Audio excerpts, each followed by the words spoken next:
Yeah. Sorry, everything was muted from the tests. Whoa.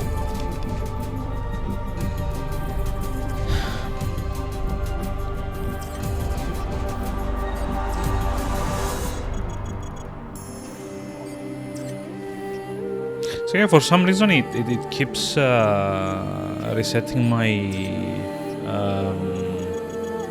my options. I have no idea why.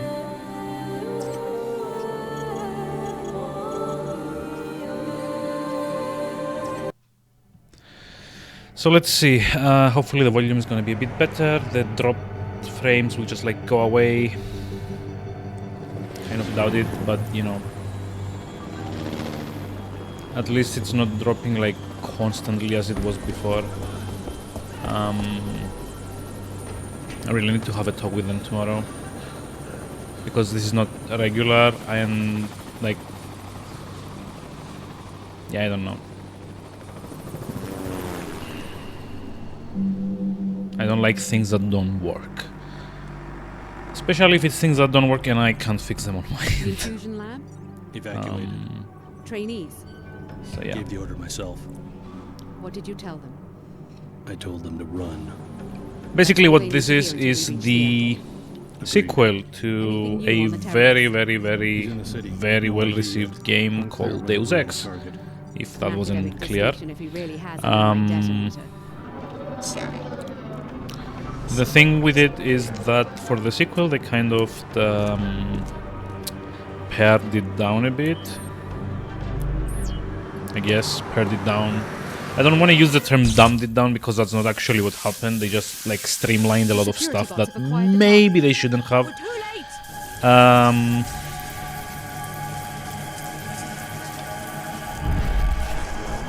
Helipad, let's go. Move. I don't know. There's like a lot of things that can be said about this game that it might maybe not have done them very, you know, correctly, I guess. Off the top of my head, I remember that one is that because of the whole change in engine, I guess, they made all of the spaces a lot smaller and a lot more loading screens in between them. Another thing that they did a bunch of was that they unified the ammunition system, which was something that didn't sit at all well with anyone. Because basically what they have is that they have something called They already know about the Seattle facility. We have other options. I don't actually remember what the in-game term for it is. It's kind of like a unified ammunition thingy, I guess. So every weapon that you can pick up in the game uses the same kind of ammunition, but just in different amounts. So for example, in your ammo pool, a pistol might use like 1 ammo per shot, but a rocket launcher might use like 50, I guess.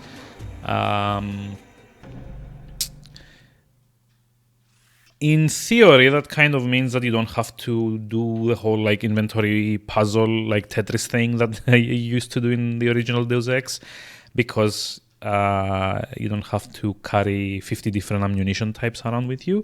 But practically what it did was kind of force you to scavenge hunt a whole bunch.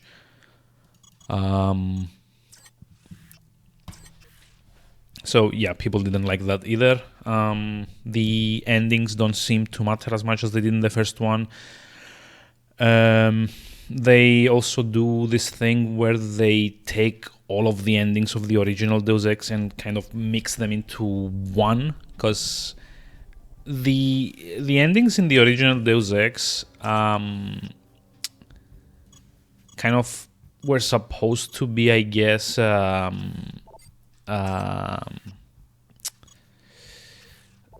unique, I want to say. Maybe it's not the right word for that, not unique, but they definitely had the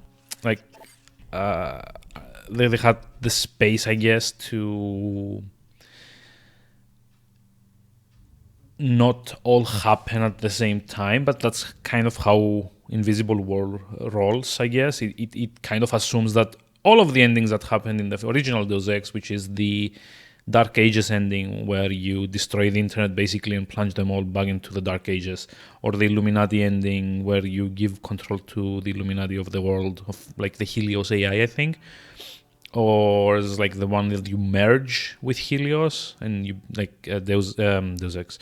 Yes, Deus Ex is a cool guy. JC Denton becomes sort of a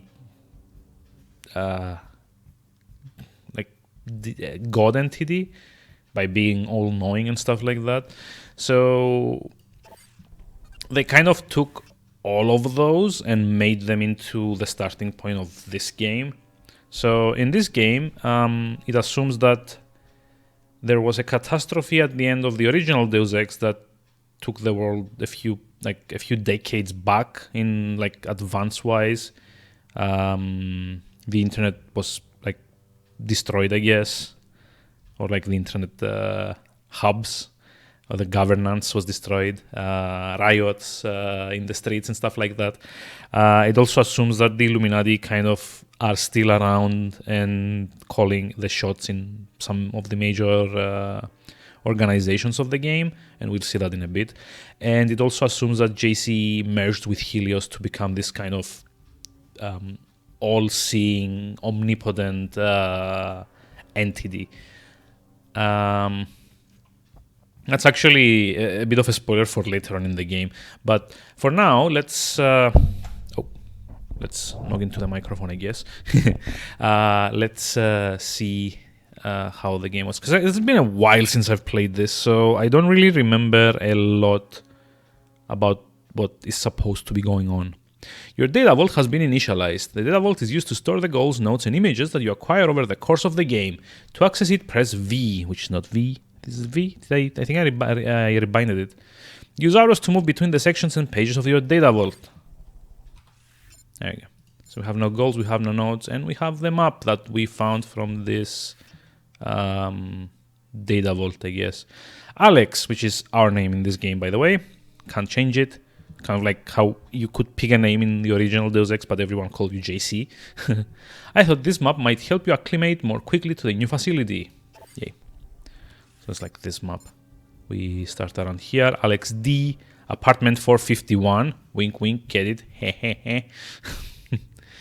And keep in mind the names, like Billy Adams, Clara Sparks, Leo Jankowski. These are going to be major players later on. Let's see. You have just acquired an inventory item. Press I to go into the inventory screen. Use the inventory screen to read item descriptions, equip, drop, or move them to different inventory slots. Blah, blah, blah, blah, blah, blah, blah. Yeah, we know this. So basically, it's kind of useless here. These I don't think I've ever used this in any of my playthroughs.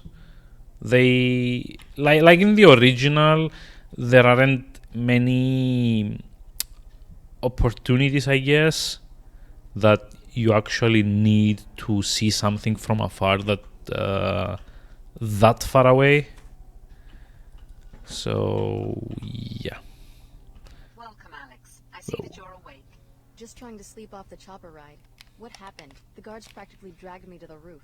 Let me introduce myself. Layla Nassif, Director of the So, Forces Academy here. if anyone was paying attention during the intro, you would have seen a kind of terrorist attack, I guess. So yeah, there we go. The basic idea is that someone detonated a nano something weapon, which was that weird like goop that came out of the person that exploded it, and it petrified the entirety of I think Seattle. No, Seattle is where we are at the moment. But yeah, anyway, this is basically what happens in the intro cinematic. Someone tries to blow up the Tarsus facility, which Tarsus is the company, I guess, that we work for, the academy that we work for, or whatever. But yeah, that's basically how this game starts. And to be honest, the intro doesn't really tell you much, and it's not even really given any closure. It's kind of more like the inciting incident for, getting you into the new cyberpunk playground that you need to play around in. Alex, why are we locked in? They bring us here in the middle of the night, then treat us like prisoners with no explanation. Come see me as soon as you can. I'm in 454. So one thing you might notice is that this game is slightly sharper than anyone that has played it might remember. This is because I'm using a mod that upscales the textures, and I believe also replaces a lot of them. I think it's called Visual Enhancer or something like that. I mean, if anyone actually comes in chat at some point, I can quickly check the name. One of the other things that it does it adds support for widescreens, which is amazing. It fixes the fonts a bit so that they're not as pixelated as in the original version. Because remember, this game came out in 2003, I want to say.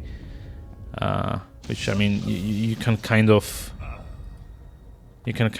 tell, I guess, from how everything is built. But yeah, it's an old game, which means it has old game problems. One of which was the intended, I guess, resolution doesn't really go over 1280 by 1024. I'm not actually sure, but yeah, considering this game was originally meant to run on Pentium 3s and the original Xbox, that's kind of saying something. So yeah, I did find a mod that allows me to put in higher resolutions, and also makes a few minor fixes. There we go. What happened? Mike and we've worked here for years. Usually nothing makes it past the turrets. Do you know what's going on? Dr. Nassif acted like nothing's wrong. I'm sure SSC will be sending help any minute now. SSC is the police, by the way. Not that the game ever tells you this until you escape Tarsus, but sure.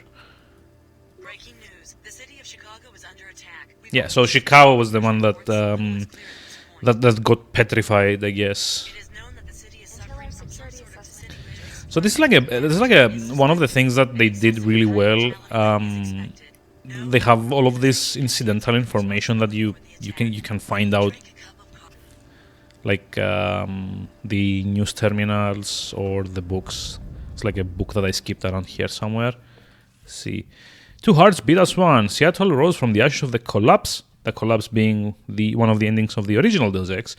By building onward and upward, pillars were erected in the center of the old city, representing the city's firm resolve to continue to raise itself up. Upper Seattle was constructed on a platform laid on these pillars, with Lord Seattle nested safely beneath, and an inclinator connecting the two levels.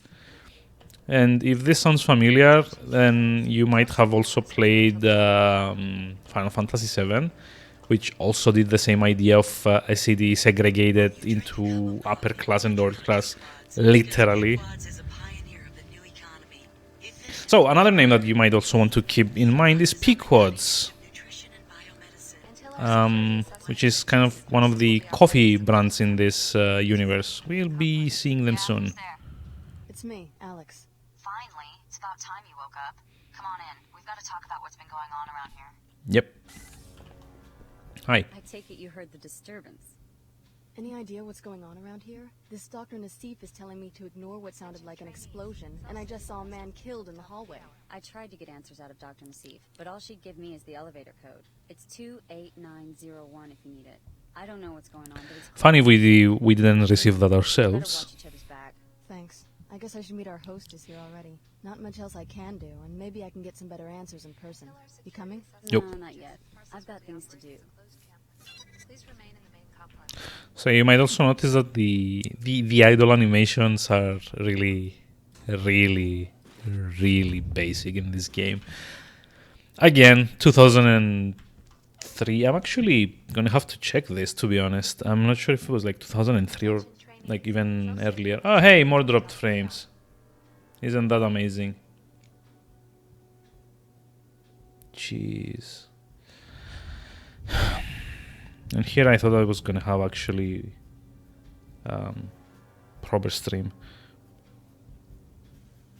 Until our security assessment changes, Tarsus will be operating as a closed campus. Please remain in the main complex. See, Deus Ex Invisible War. This came out 2003. That was I was actually right. Nice. But yeah, this is I don't remember if they made this game first and then Thief Deadly Shadows, or if it was Thief Deadly Shadows first and then this. First impression on Dr. Nassif. But it was like the whole shtick was kind of the whole shading system. There were an awful lot of strange files in the Nassif's office. And All kind of this like the stuff about facial subjects expressions and thing. observation. I can't imagine what that has to do with Tarsus. You should see if you have more luck poking around. I'll let you know if I learn anything. Oh yeah, you basically have to, like, I guess, ignore it, much as I'm trying to do with my upload speeds at the moment. It's a bit weird, but you know. Hi, it's Clara. Sorry, Um, orders right now. I'm probably on the lower level for training, but thanks for stopping by. What's going on? I saw one of your troopers killed. All part of SSC duties. I can't comment except to say the situation will be under control shortly. What Yep. do you mean, no comment? I saw a man die. Move along. I know you have your orders and I have mine. Now let me do my job. I've got just as much training as you do, if not more. Why don't you let me help out? Why don't you keep your mouth shut and just stay out of SSC's way? Yep.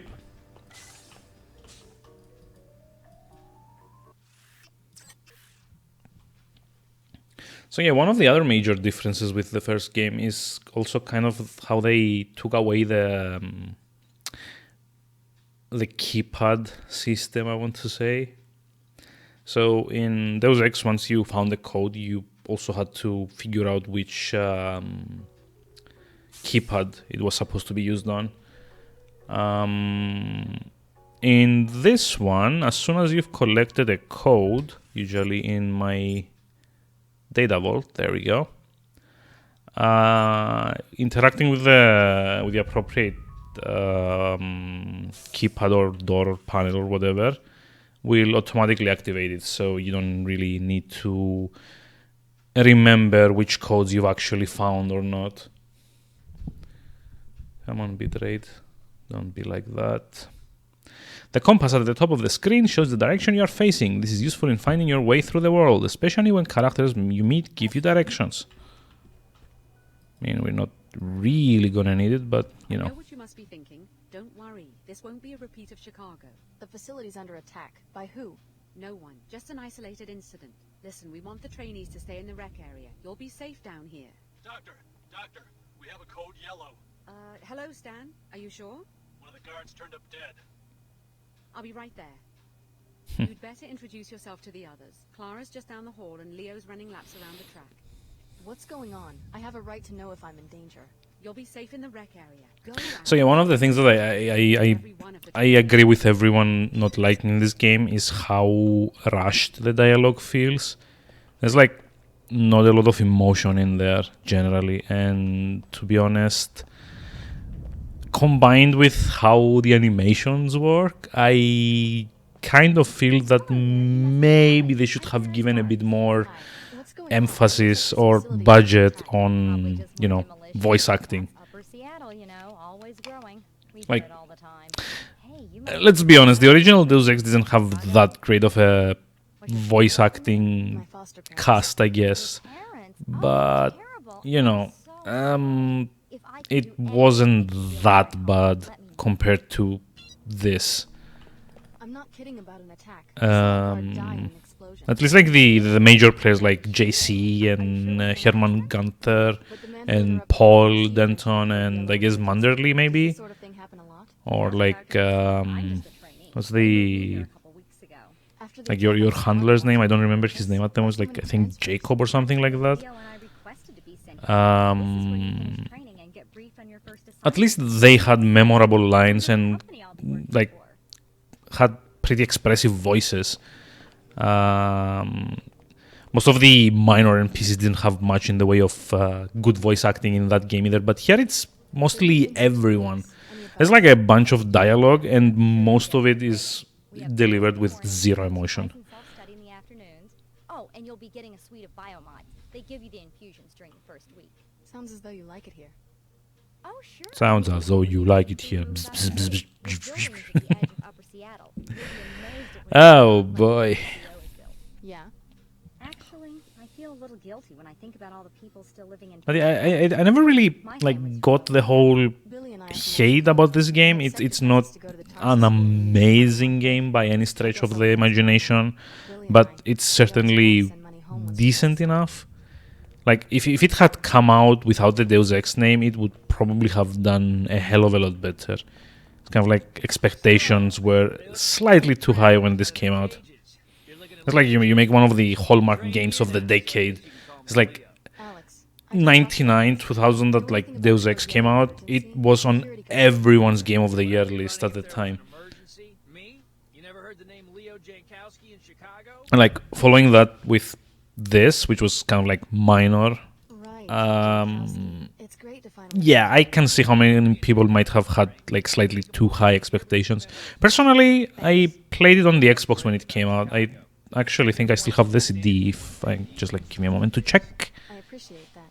Listen, I'm serious. You didn't hear the explosions? I saw a guard killed right in front of me on the apartment level. Probably staged. A test for the new transfers. They rewrote the exercise because of my performance. If there was trouble, they'd notify me immediately.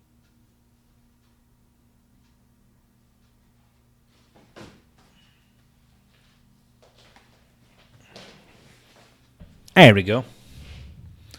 So this is kind of like a thing that I keep doing on streams. I go back and like grab old boxes and stuff.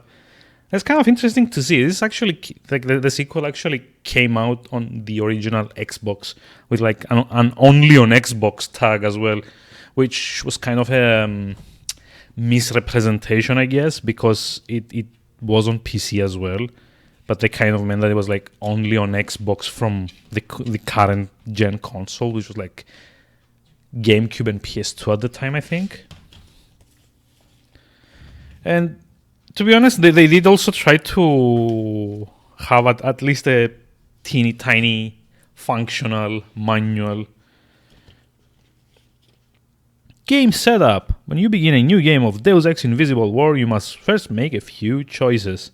Kind of like very silly layouts as well.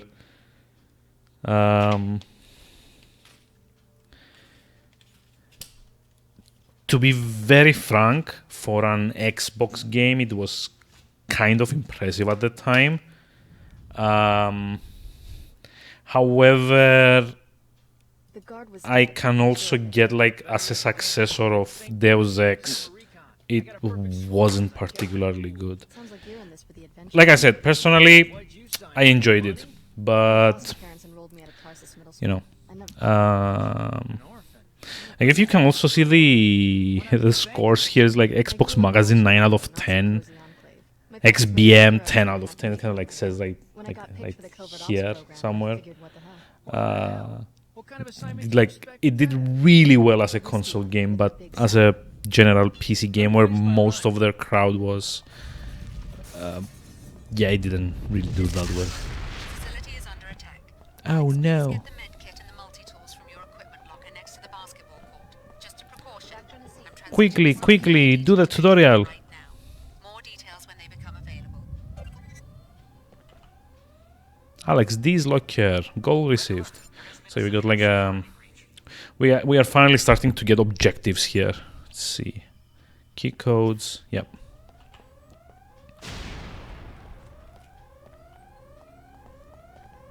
Get your equipment. I'll watch your back. Yep. Dr. Nassif, please report. She's actually gonna be a part of the next bit of the tutorial, which teaches us about the stealth system, or what passes for the stealth system in this game, which I will admit isn't much. Doors and locks tutorials. When you focus on a door or container, like look at it, Two indicators will appear to the left of your targeting cursor. These indicators help determine if the object is locked and how much damage the object can take before it is destroyed. The leftmost indicator displays the strength of the object. If no indicator is displayed, the object cannot be destroyed. The rightmost indicator displays the lock strength of the object. So that's kind of like something that made its return from like the original Deus Ex. So you can see like a health bar when I'm looking at anything that can be broken, also like a key. So how it works, you can either bash them open with explosives or some other kind of weapon. Or you can find multi-tools which will unlock them, and each multi-tool is good for one of those padlock icons. So I don't remember what we actually get here. By the way, this is the ammo clip. This is the unified ammunition that you are using for everything in the game. You have just acquired a weapon and ammo. To equip a weapon outside the inventory screen, highlight it in your tool belt with the mouse wheel and press right mouse. To unequip a weapon, highlight and equip the weapon on an empty tool belt slot and press right mouse. When you equip a ranged weapon, an ammo counter will appear in the lower left section of your on-screen interface. The counter displays how many shots remain in the current clip. The notches to the left of the counter display how many clips you have in reserve. Yep, ammo is universally compatible. That's what pissed most people off. So basically, I remember you can't bash it open with this, and neither the pistol. So it's like usually, I don't think I need to use the multi-tool here, but I think that's a key. So yeah, see, this is how the multi-tools work in this game. They're a bit more flashy than their original incarnations. Let's see. Total credits. No, that wasn't a key, it was credits. So that one is a biocell, which we don't really... Hey, Matti! Thank you for the raid. How's it going? How are we doing tonight? That's a biocell, which we don't really need yet, and yet more ammunition, which I'm kind of going to try and not use whenever possible. Oh, thank you, Matti. Welcome. How are we doing tonight? How was... Oh, damn, this was like an adventure game that I forget about. And Leia! Long time no see. How are we doing tonight? Elsinore, yeah. That's like the Victorian inspired thing. I saw some screenshots on Steam, I think, that you were posting. I'm okay. I'm like having a few internet problems, unfortunately. My ISP is being an ass again, which is why I started streaming like nearly midnight. I am going to give them a very, very angry call tomorrow, and hopefully that will resolve things. Or, you know, I'm probably gonna start shopping for a new ISP at some point. Sleep better than kids. I mean, yeah, I wasn't just like, I wasn't making trouble here. I'm just like glad to see you kicking around. Are we still streaming? What was the cycle, the FPS, or I don't remember. Was it like the cycle? I actually forget what it's called. Oh, I miss hanging around. Yeah, me too. Hope I sorted it out. Yeah, I hope so as well. It's like it was fine on Thursday, and then on Tuesday we actually managed to stream again, because the reason is move countries. You work on the cycle now. Nice. Hey, that's so good to hear. That's actually very cool. I might actually have to like make a note to check that game as soon as I have some free time, because yeah, like the reason it's Don't be ridiculous. the reason it's like so annoying that my internet is not working is that I haven't actually been managing to stream a whole bunch, mainly because I've got like so many things going on at the moment. I'm being given more stuff to do at work. I'm also going on some workshops on Thursdays and Fridays because I'm working towards my SQL certification, finally. I have been asked if I want to lead a team at work on blockchain technologies, which is something very new to me. And it's kind of, I don't know, I come at home and then I just like sleep. I get home at like 7 or 8 p.m. and I'm like, oh my god, I just need food inside me. And then yeah, don't congratulate me yet. I still haven't decided if I'm gonna accept because it's like a major commitment that I'm not actually sure is gonna fit with the rest of my. Yeah, I mean, thank you for the congrats. I didn't mean to sound like that, abrupt about it. But it's a big commitment that I'm not sure if I actually have, the time and the fortitude to do. So I am really, really, really considering it because, I mean, I don't want to sound like an ass, but it kind of feels like it's time to start, not doing the same thing for the last 5 years. Or for the next 5 years, I guess. And there's also the SQL thing, and we've had some trouble at work with the... I don't know if I mentioned this before, but the company I work at kind of like went through a merge recently, and we had to do like a merge on 3 separate databases, which was at around 4-ish terabytes of data. And as expected, it went very poorly. There's a lot of stuff that doesn't work post-merge because, it had all been coded quite differently across all 3 databases. There's a lot of stuff that's like duplicated. So it's been very busy at work, and yeah, generally why I haven't been streaming as much is... Oh, more drop frames. Now, lovely. Oof. The reason I haven't been streaming as much is that I come at home and I'm like, everyone just like leave me alone for like the next 6 hours. It's just like me and the bed. Yeah, but yeah, I think it's a good thing probably. And thanks for the congratulations as well. Hopefully I will be able to accept it, and even more hopefully it's gonna work out for me. So fingers crossed. But in the meantime, we are playing Deus Ex, but not the Deus Ex, but the sort of crappy sequel ish. So yeah, this is where we find out that Billy actually aligned herself with the Order, which are the people that are attacking us at the moment in the Tarsus facility, which is this place. And since I was speaking over the dialogue, I might as well just make a recap here. She told us that we are being watched and that this whole facility isn't what it seems like. And to prove it to us, she told us to go back to our room, where all will be revealed. If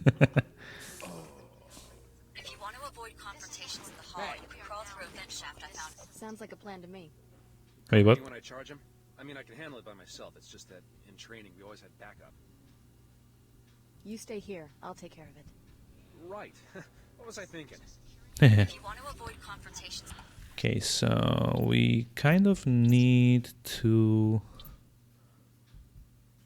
not keep this, that's not useful. I need to like eat one of these. I don't need the second or third gun. I remember that you couldn't really sell stuff in this game, so it's kind of useless to try and keep it. But at any rate... Just like, did he see me? Yep. That's fine though.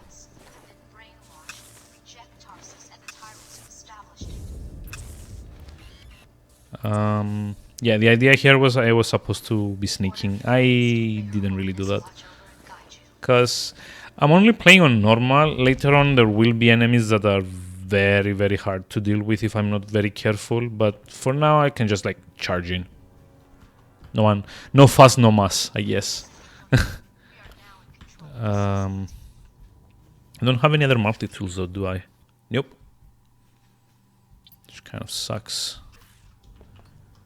Let me go speak with the guard. Hi. Thanks a million. No telling what he was going to do next. So the nice thing is that everything is unlocked here, so I can go around and steal other people's stuff. Like a true game protagonist. I can go steal stuff. Only buy. Deus Ex the Collector. I mean, I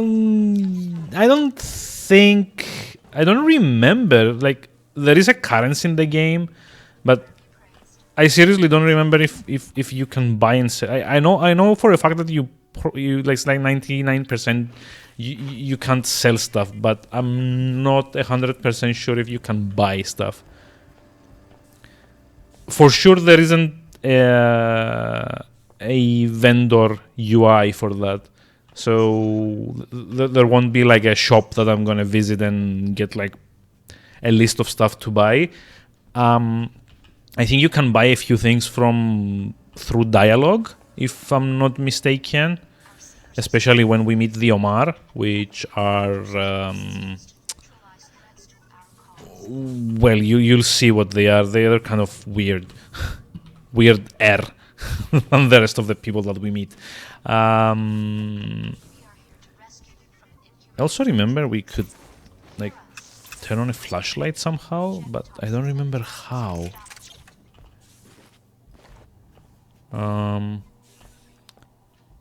But yeah, unless I'm very much mistaken, you can only buy through dialogue. So Individually in the near future to determine your interests and how they position you within the company. Please keep in mind how important security has become. We are looking for assurances that moving you into these new positions is the right thing at this time. Yeah. Corporate. More importantly, I now have 2 multi-tools. Which... see... I don't need that either. I can use one to go pick this... no, hold on, not this one.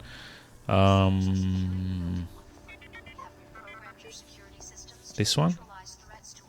There's like a chest that I can unlock. There we go.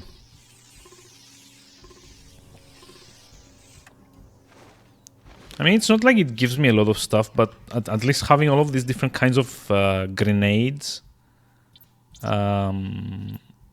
is kind of useful until I can set up my character how I want them to be. Because, let's be honest, at least in the beginning parts of the game, you don't have a lot of options because you don't have a lot of modifications on you, which...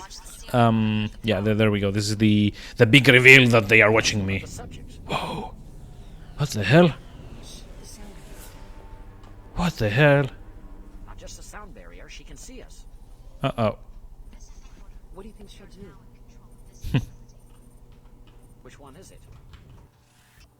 Yep. So this game having come out on the Xbox originally, they had to include a tutorial on how to get on ladders. Which is kind of funny to me, but you know, it also kind of makes sense. There's like even a mantle function that you can use to, you know, grab onto stuff. It's quite unique at the time. I think it might have been one of the first games that had the mantling thing. Or either this or... I remember Thief Deadly Shadows, which is by the same company and with the same engine, also kind of did something like that. And by the way, you might be noticing how small each area is. This is because the engine can't handle a lot of stuff in the same space at the same time. It's one of the other things that people seem to really hate back in the day. So I guess it won't hurt anything for you to install a few biomods. You'll be needing them.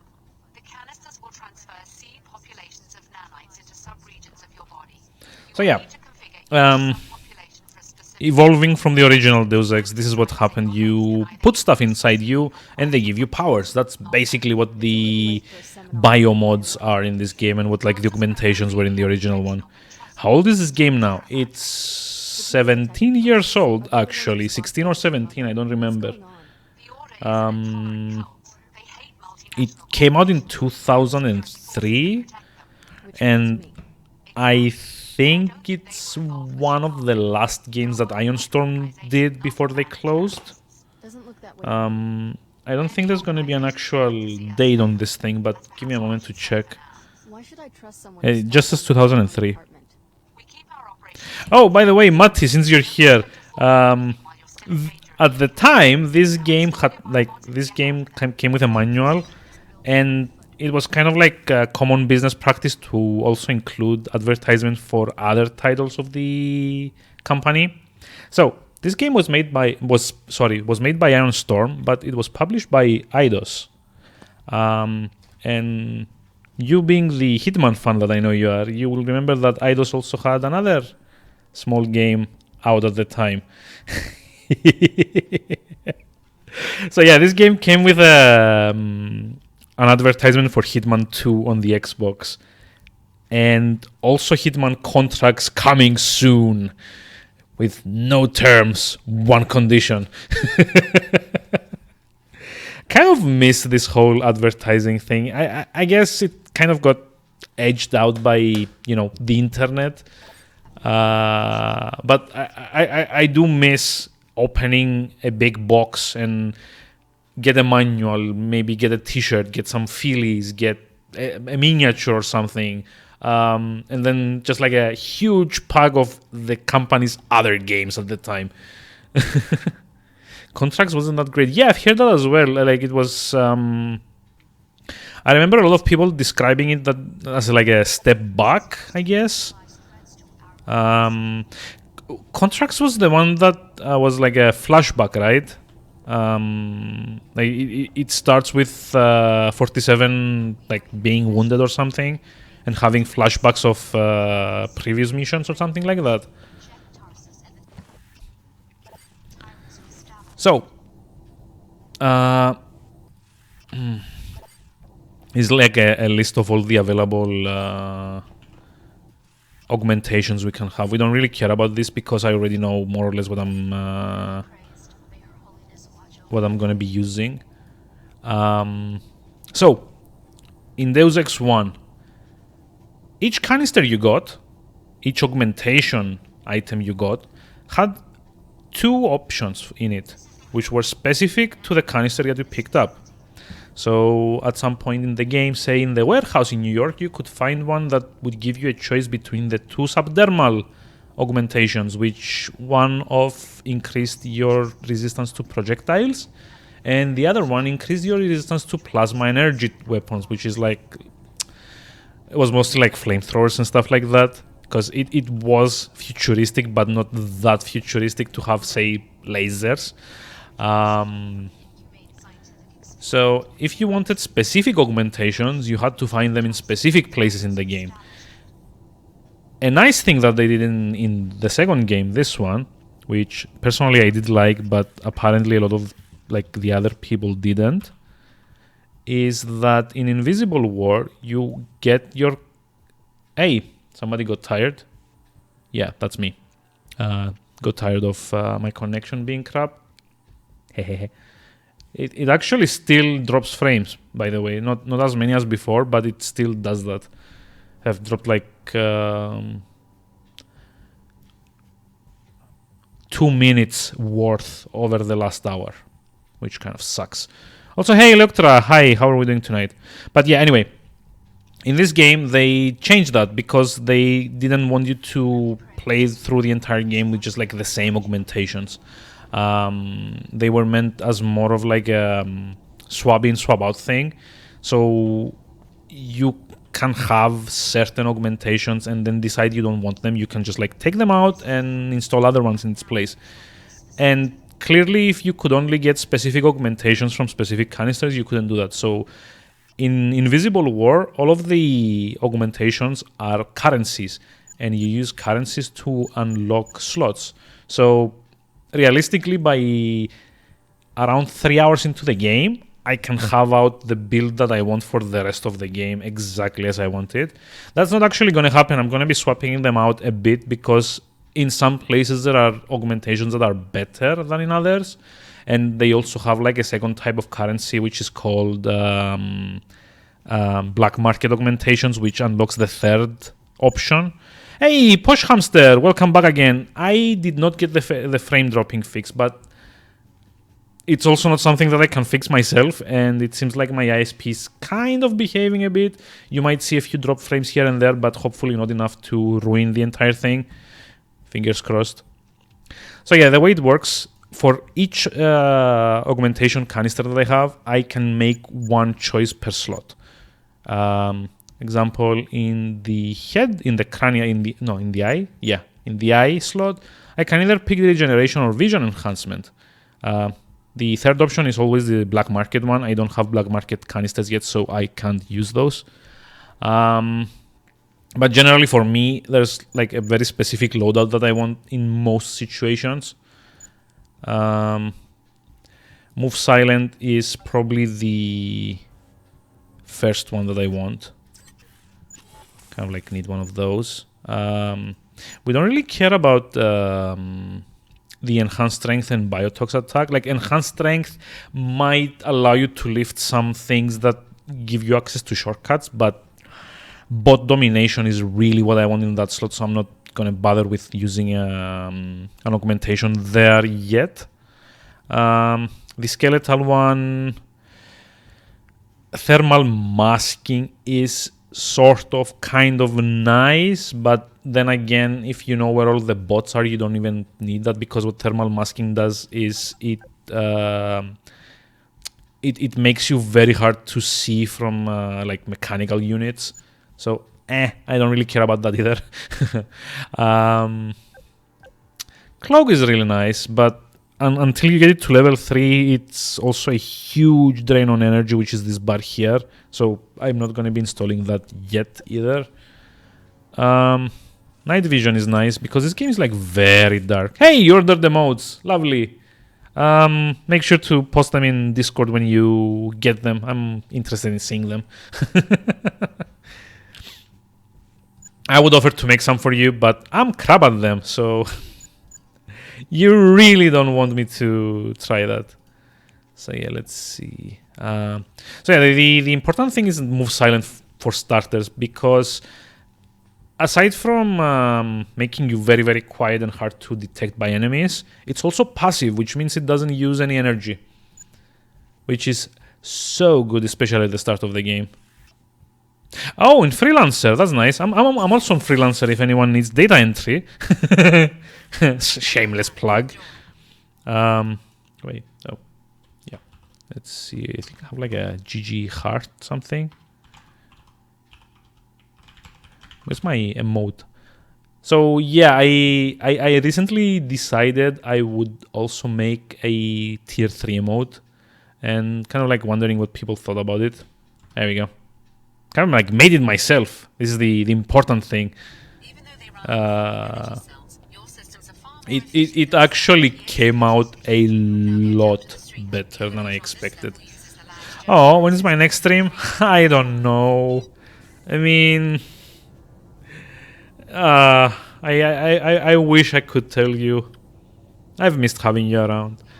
I really wish I could tell you. I generally try to stream around 9 PM weekdays, but unfortunately, because of like the stuff we talked about, I don't really have a very stable schedule at the moment. Like, hopefully next week it's gonna be a lot easier for me to, you know, keep up the streaming. And believe me, I really want to stream, but it's been very tiring. I did manage to stream some Pokemon Sword on the Switch at some point, but even that didn't really like last for long because there was like a bunch of dropped frames as well. But at any rate, if if and when I do stream, it's gonna be at around like 9 p.m. Assuming that my internet behaves. Got time to catch up. Yeah, of course. Very happy to hear about the cycle, by the way.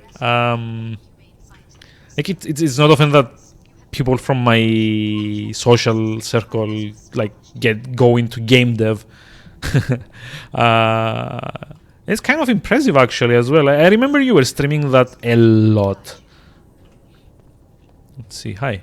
The terrorists reprogrammed our security, and that turret up there means business. So we're trapped because the order's out there, taking down scientists. There's gotta be some way to outsmart a camera.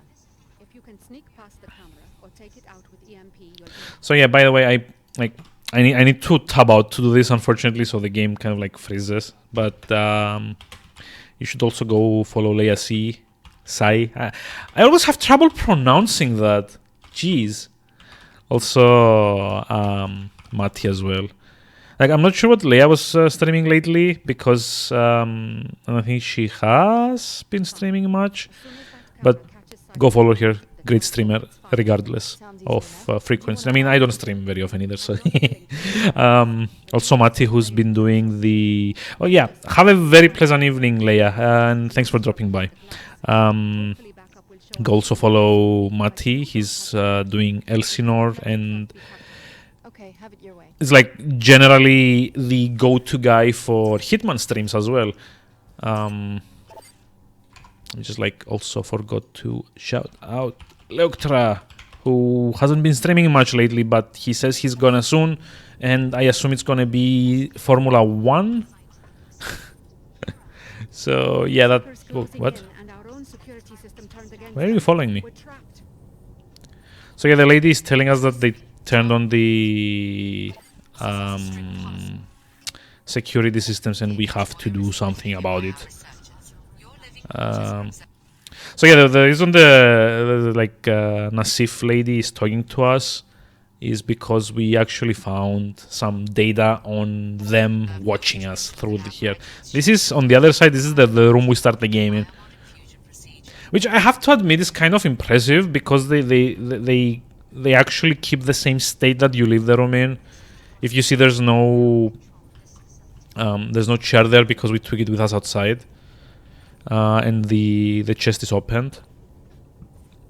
This is like definitely not the same instance of the room that we start in, but they keep a lot of like stuff the same, the state of them, like whether you open the chest, whether you move the pillow, whether you move the chair that was there, which is kind of interesting. It's all done like very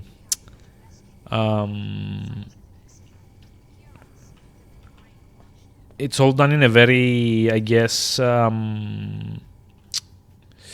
don't know what the word is when you do like stuff very sloppily, but like yeah, I don't really remember what the word is, but it's kind of like a jury-rigged solution. It's not an actual thing, so it doesn't really like display you the actual room that you start in, but just like a copy that's trying to approximate what actually happened when you started the game, which is kind of interesting. Because, again, this is like a 2003 game. They didn't really have the technology to mirror locations like that. You sure you're gonna stay and fight? So, here's our first moral choice. These are the guys that were like observing us. That's the word, right? Yeah. These were the guys that were observing us. And they're like having kind of like an argument here about, no, you were watching me, why were you watching me, and stuff like that. So we get to decide, do we want to protect them or do we want to use them as a distraction for, well, let me show you, as a distraction for the guys that are going to be showing up there in just a moment. I think that by skipping the turret, like the camera, oh, never mind, they...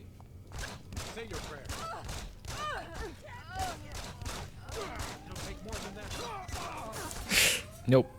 Yeah. Goal complete. Protect scientists. That was kind of like a shitty approach to that. It should have been better. I remember there's like a way to hack the turret and make it friendly to you, but apparently I kind of like missed that. Yeah, so now we have to wait for them to calm down before we get our reward. Did I know the Mr. Bean episodes were only 15? Yes, I did. Shit. Yeah, that's not good.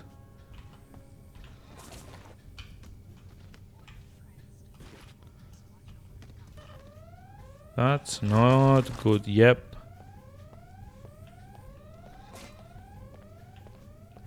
I'm trying to remember what... there was like a way to hack that, I guess. Just like have a look.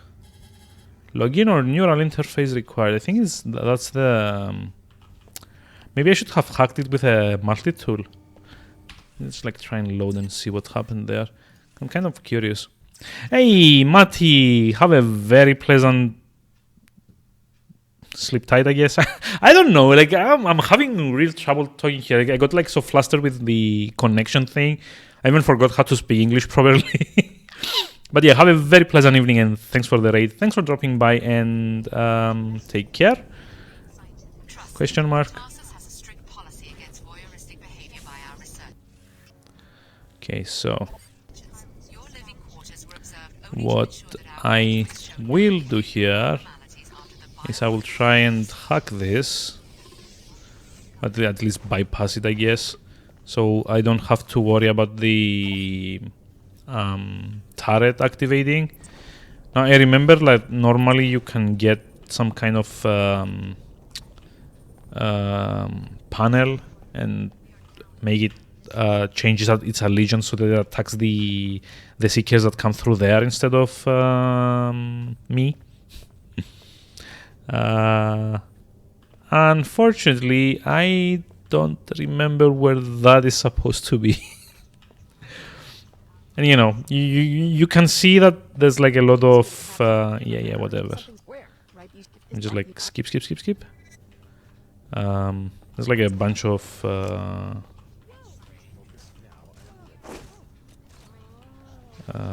what you call it? There's like a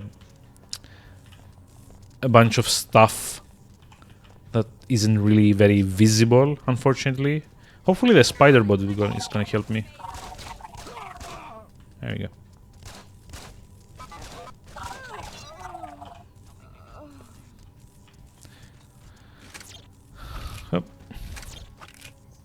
Oh, by the way, the reason I'm doing that with the corpses isn't like some kind of like weird fascination with their bodies, but because of how the physics engine works, when people die, they tend to drop stuff right below them. Hi. Well done, Alex D. I just read in your file. Well done, Alex D. The most likely to support our objectives. She appears to have been right. When do I find out what this program is all about? When we had you safe inside another Tarsus facility, we can no longer protect ourselves in North America. So the research is happening all over the world? Yep. First, let's get you out of here. I can't offer you much, but I was just repairing this silencer for Leo. Maybe you could make use of it. Yay, we got a mod. That should fit most firearms. Good luck. Be careful of our turrets and alarms. The terrorists have reprogrammed them. I love the voice acting in this game. It's so stupid. So yeah, the modding system. This is, again, an interesting change from the original Deus Ex. In the original, you found specific mods for specific weapons. In this one, it's kind of like a universal thing. You find a mod and it can fit most weapons. Like, clearly you can put a silencer on a rocket launcher. So, yeah, that's one thing. But this also makes the game a lot more modular. I think each weapon can get up to 2 mods, maybe 3. I'm not actually 100% sure on that, but you know,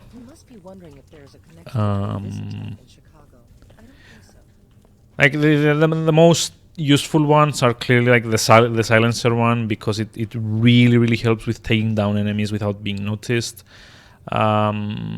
The glass shatter one, I think, is also in this game.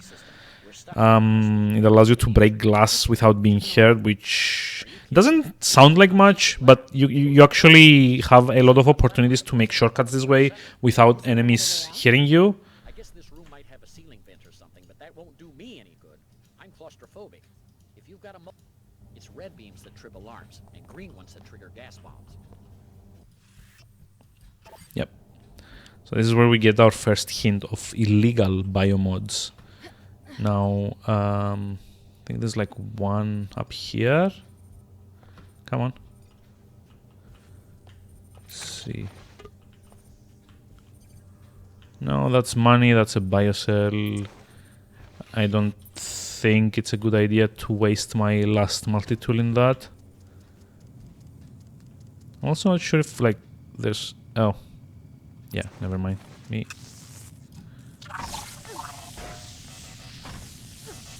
Nope.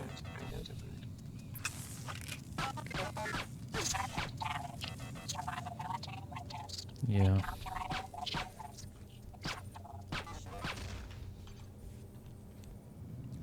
Weapons have certainly lost a lot of their impact, sadly. So let's see, this is like a good chance to snipe a few of them, but first kind of want to go back and see where that illegal mod was at.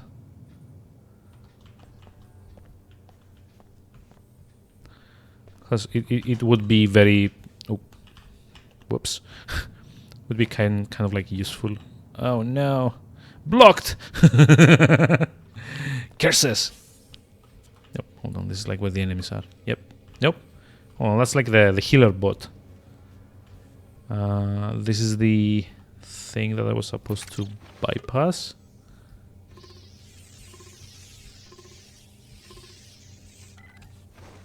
Okay, that's good.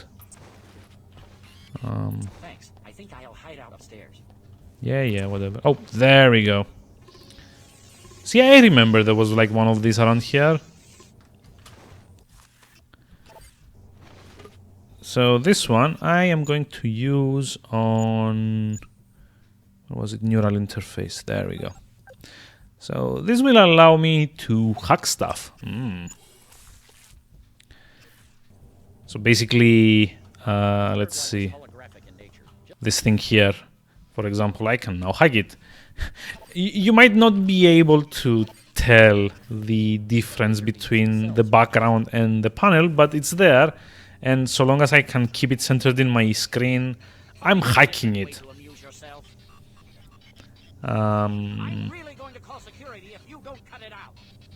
Yeah, unfortunately, when NPCs see us, they kind of like freak out, even though, you know, they actually should know what I'm doing. But wait, why can't I use anything? Hello?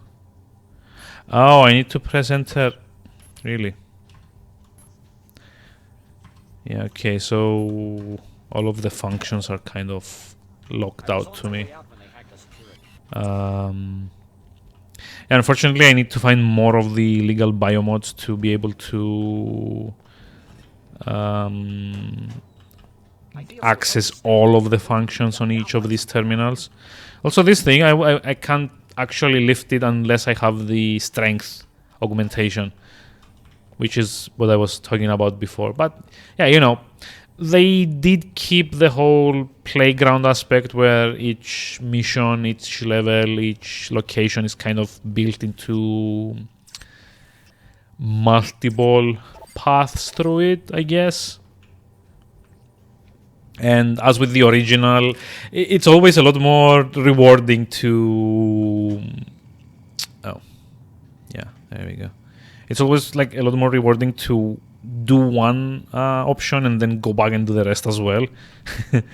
Because the developers didn't seem to realize that if you put items in all of the locations, I'm going to go back and pick them up. So, yeah, that's a thing. Okay, I remember you can kind of like hack this one as well, but I don't really care to do that. The canisters there explode if we damage them, but I don't think it's enough to, you know, take these guys out.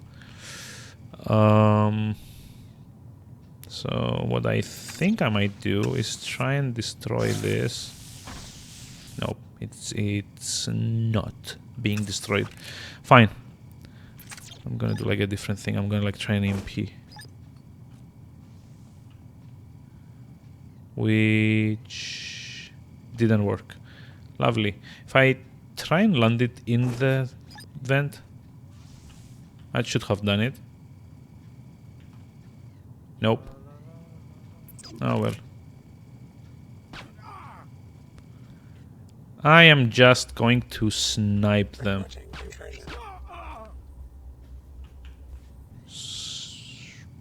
Whatever.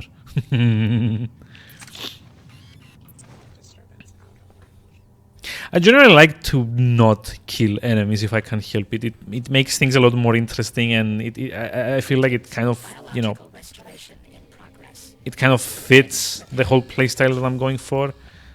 But there are times where enemies are kind of in the way, and you can't realistically deal with them any other way. Now, I think that if I wedge myself in here, I can hack this and turn off the camera. So basically, if you manage to turn off a camera, it automatically means that you don't have to worry about the turret it's connected to.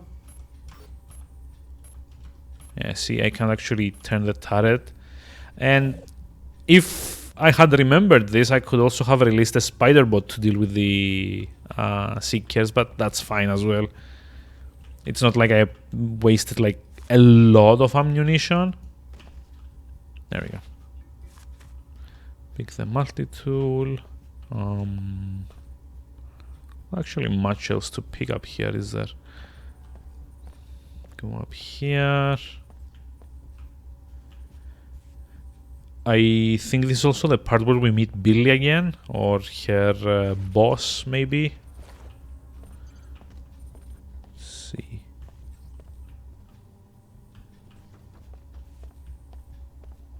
Yep, there we go, her boss. Who are you? See, I still remember things about this game. We can't protect you in Upper Seattle. You will have to come to our church, then we can talk more. Protect me from who? Dr. Nassif, she will try to recapture you.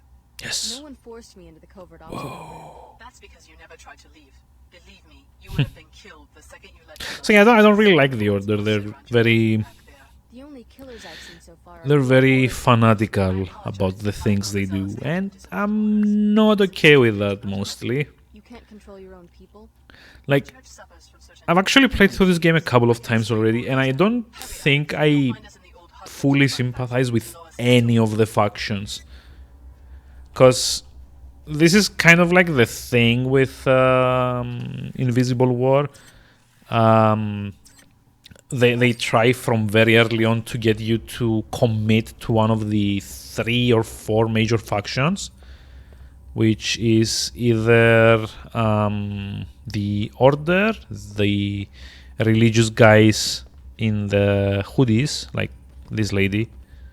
Hey, G-Scorpion, it's alive! And Millimage! Hey, how are we going? How are we doing tonight? It's alive, barely. I'm like, I was still dropping frames up until like maybe 20 minutes ago, so yeah. Let me see if I can tweak it a bit so it's a bit better.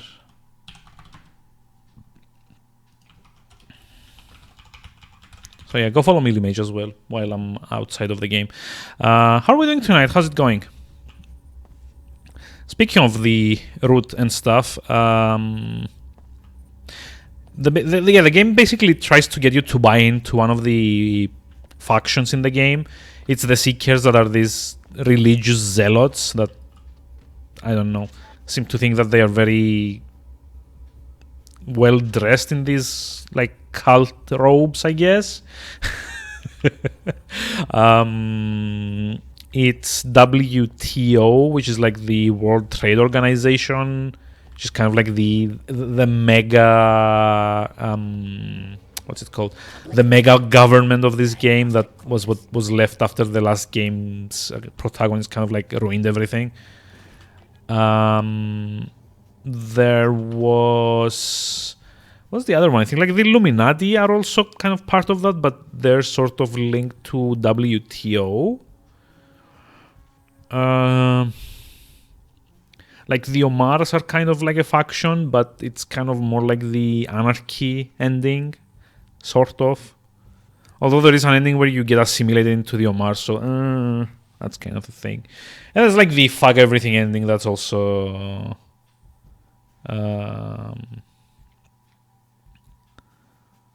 interesting. Hey, started Obradin. Nice. I actually didn't buy that because I very stupidly blew my entire game budget to just get The World Ends With You because I want to stream it. And turns out I can't actually stream it. So yay.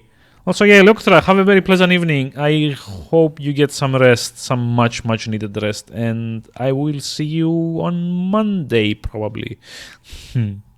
Catch up next time. But yeah, I would have gotten Obradin as well, but I got The World Ends With You because I wanted to stream it. And it's kind of unplayable for me in TV mode. It's not good. Like I know G Scorpion was around for a bit of it yesterday, I think, but honestly, like for melee mages benefit, let me just say that the game's controls suck ass in TV mode. How do you activate pins? Yeah, I know. I was literally like this close to start swearing on stream when I got into the game. And I'm talking about like this game is one of my favorites ever. Like not just on the DS. Let me just like show you.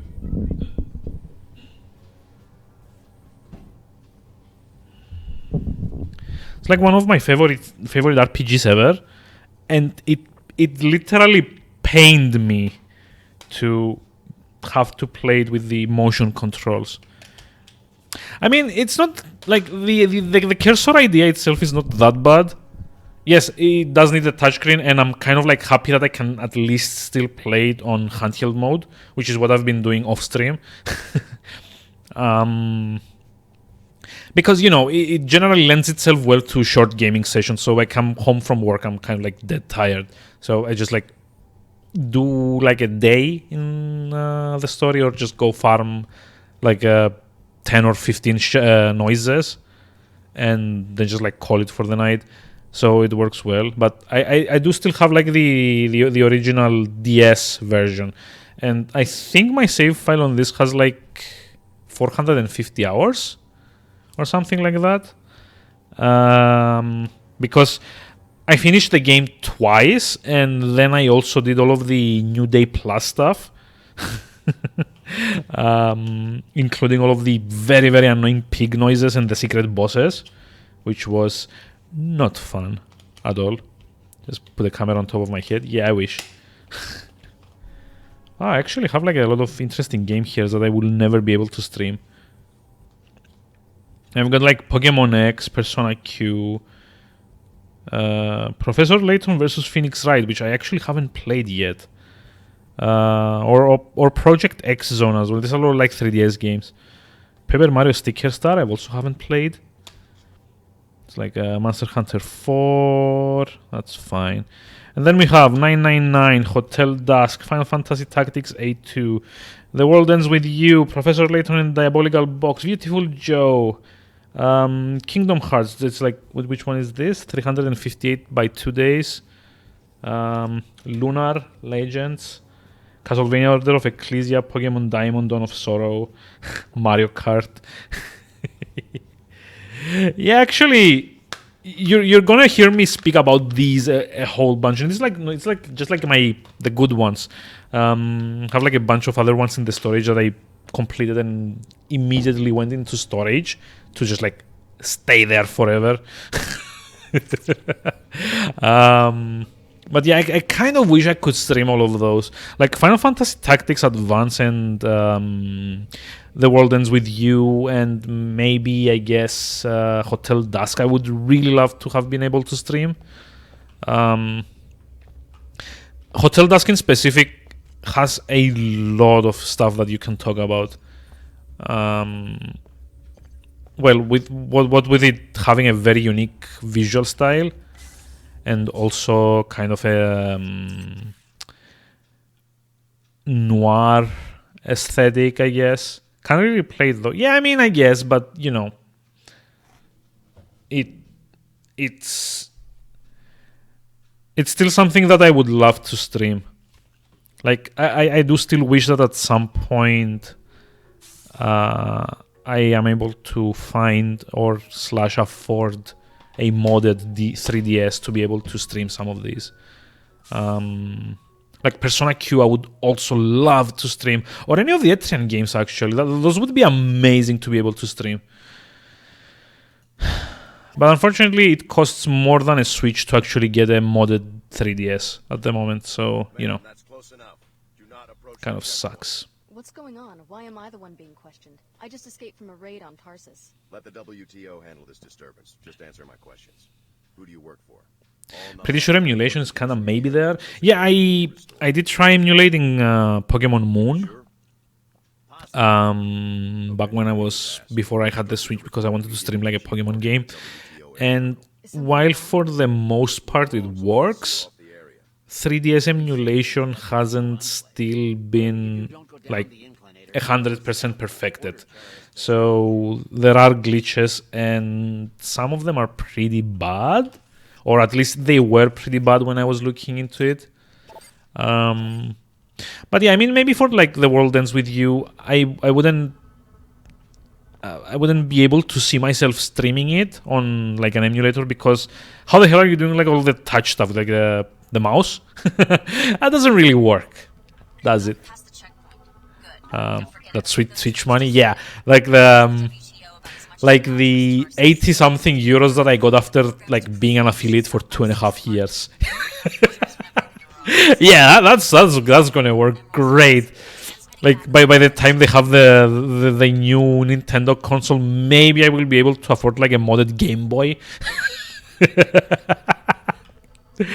Yeah, I'm not expecting much like money wise from Twitch. I never have. It's like literally the last reason I ever had for like streaming. So this is one of the leaders of the WTO. He isn't what he seems, but then again, that's kind of like be said for all of the characters in Deus Ex. Can keep passing these 5 bits back and forth. I mean, you do know that what you're talking about is kind of not very legit to do. And also, like, passing 5 bits back and forth probably means that Twitch is getting paid more than anyone else. So yeah, I kind of like need to decide what to do. Let's see. This is where we came from. I paid for bits. You don't get ads? Oh, really? Wait, what? You don't get ads? That's nice. I actually don't get ads either, but that's mostly because Twitch doesn't think my country exists.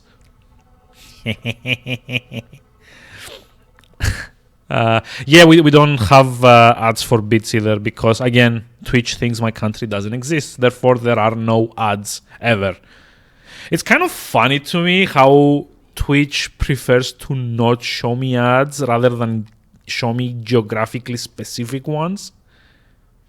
Like, you would think that they could show me some more generic ads that maybe I can go and buy the stuff for it around here. Or like, I don't know, maybe advertise digital services that, yeah, that's what I mean. They don't want to, they don't have any like geographically specific ads to show me. Therefore, they show me no ads, which is kind of stupid. Like, I don't mind, but from a business perspective, it sounds very, very, very, very stupid. Because like, just, I don't know, show me like Amazon Prime ads. I don't know. Show me something that's digital that I can actually go, you know, use. Hey, Nognir, you don't see nowhere around here. Yeah, that's because it's invisible. What for? You live here? It's my first time topside. What's a good place to go shopping? They have only for states. Yeah, I know. It's like I think it's like what states, not even Canada, right? Well, every time we do a job, you gotta skits and get us all fired. P said stand here. I'm standing here, and now I want to go shopping. Only thing is I can't afford the Phoebesville markup. That's where you come in. So yeah, these guys think they can like shake me down, I guess. No problem. Just let me run to the ATM first. Do I look stupid? Yep. Just let her go, Red. Pick a fight up here. You're on your own, man. I got us this job, and I plan to collect. All Yep. right. You get one chance. But next time you're making a donation, I want to get my sick mama a present. Have you seen Twitch D's? What's that? I have no idea what that is. Also, we kind of need to clear these guys for a quest later, so I am going to do that from now. I have any? No, I don't. Kind of sucks. Well, I'm gonna try another thing here. Let me just like do that. Oh, adds well in Germany. Yeah, I mean, that's what I was saying. Like, wait, why can't I save? Oh, there we go. Survey region clear. Hi. So, let me show you something. Basically, if you come here and like bug them a lot. Go away, man. Oh, wait, it's going away. There's a way to get the bot to clear them out for you. I think I was supposed to go and tell him that he's a punk or something like that. And then he would attack me, I would run away, and the bot would take care of the rest. Unfortunately, now this kind of means that I have to deal with them myself. Let's see. McDonald's, Nintendo, Starbucks, and condoms. Yeah. One of these things is not the same. Can you find it? I don't know. I've never watched like Dora the Explorer. I don't know how the song is supposed to go. I bet you think this is a big joke. Yep, I do. One of these things is Japan. There we go.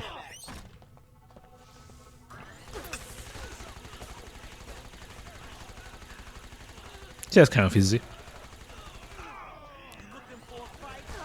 Just like let the bot deal with them and these guys, I guess. So this is kind of like a funny thing. If you play this on the highest difficulty, enemy damage generally becomes a lot more, but health doesn't really scale the same way. So on the highest difficulty, if you do what I just did, there's kind of like a 50-50. Oh my god, no. Fuck off. I'm talking about the attack on Tarsus. Fuck off, I don't care about you. You could be telling Yeah, I don't want to know about your faith, dude. Bye. So there's like a 50-50 chance if you do what I just did and aggro the guards on these guys, that the thugs will win, the bot will explode, and these two guys die. It's kind of funny because these guys are only armed with very, very basic pistols and not, you know, things like a shotgun or like a high-powered bot as well. But yeah, that's kind of mainly because how badly implemented the scaling was in this game, health-wise. So at higher difficulties, the enemy damage increases, but the health, while it increases as well, it doesn't increase at the same rate. Hey, there we go. Glass destabilizer is the mod I was talking about before, which is something that I want to equip on this. There we go. So now we have two mods. I think you can put either 2 or 3. I don't actually remember. So silenced and glass destabilizer are probably the best generic ones to have on the pistol, because it allows you to do a lot of, for lack of better word, stealth kills. And it also allows me to break glass quietly. Generally, if you try to break any kind of glass, you will aggro either, you know, guards or civilians or enemies. The destabilizer doesn't do that. It just like shatters automatically without alerting anyone. And I really need to see what the quick save button is. Actually, is there a quick save button? I don't really remember, to be honest. Also, it's kind of funny that I need an augmentation to lift it, but if I run into it, I can just, push it around and throw it. Apparently, my hands aren't that strong, but the rest of my body is probably built like a brick house. I guess business is a little slow because of the terrorist attack on the block. Shutter glass doesn't make any noise.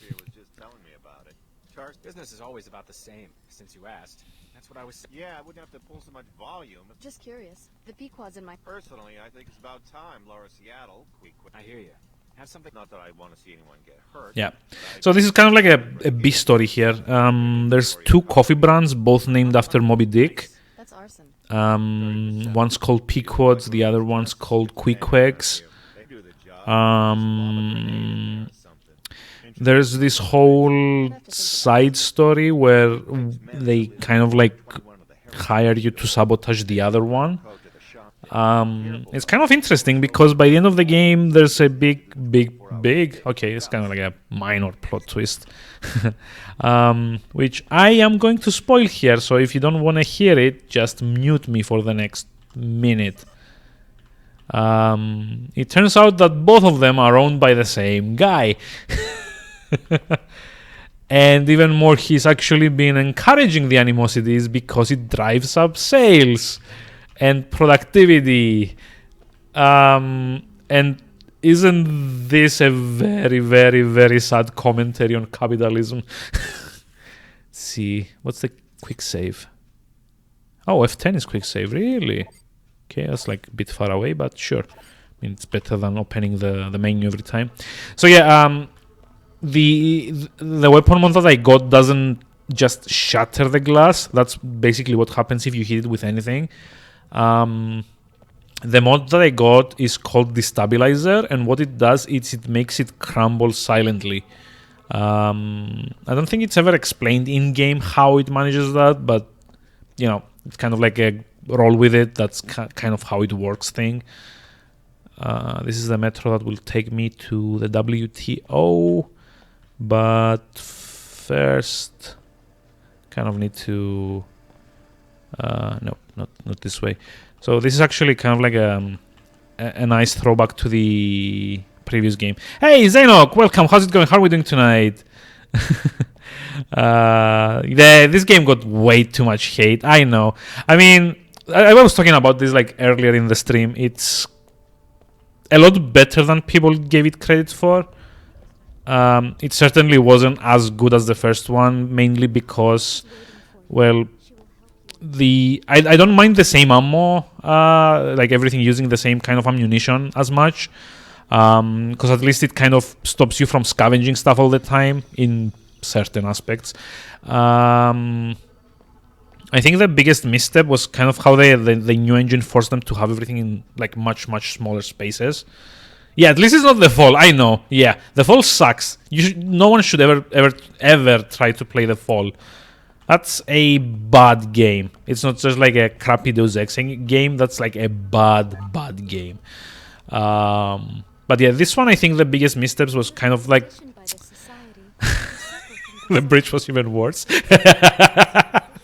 Yeah, I haven't played the bridge yet, so I wouldn't know. Like I haven't even played it in Mankind Divided, let alone like the standalone version. Whoop. But yeah, the big misstep is how small everything is in like the sequel. Like you got maps like Hell's Kitchen in the original, or like Vandenberg or Area 51 even. Paris, I think like the chateau in Paris was like the smallest of the maps, or maybe like the graveyard was the smallest. Again in France, but even so, those were huge compared to what Invisible War got. It's like I think it's like the fourth of the size, or more or less. I don't know. But it's kind of a shame. I know it's kind of like an engine limitation thing, and they did the same thing with Deadly Shadows after this game, or like before this game maybe. But yeah, small locations don't really work with this kind of game. You need larger areas to explore. You need like a bunch of routes to go through. You need to have options. You need to have a variety of, set pieces in a single area, and not having to go through 5 loading screens in 10 minutes. Because like Cairo is like that a lot. Like the next location from the one that I'm here at the moment, the game sends you to the Cairo archaeology, if memory serves. That has a lot of loading screens, especially if you're doing the side quests. You're going to see like this rotating confirmation screen a whole bunch. And the other thing was kind of how they decided to take all of the endings from the original and put them as the starting point of Invisible War. So the collapse happened, but also JC kind of merged with Helios, but also the Illuminati kind of came on top of everything. And I don't know, it kind of felt to me. Yeah, I know, there's just like a lot of people that loved that. I did not. Mainly because I spent a lot of time trying to get all the endings in like different playthroughs in the first one, and then like having them all merged into one kind of felt a bit.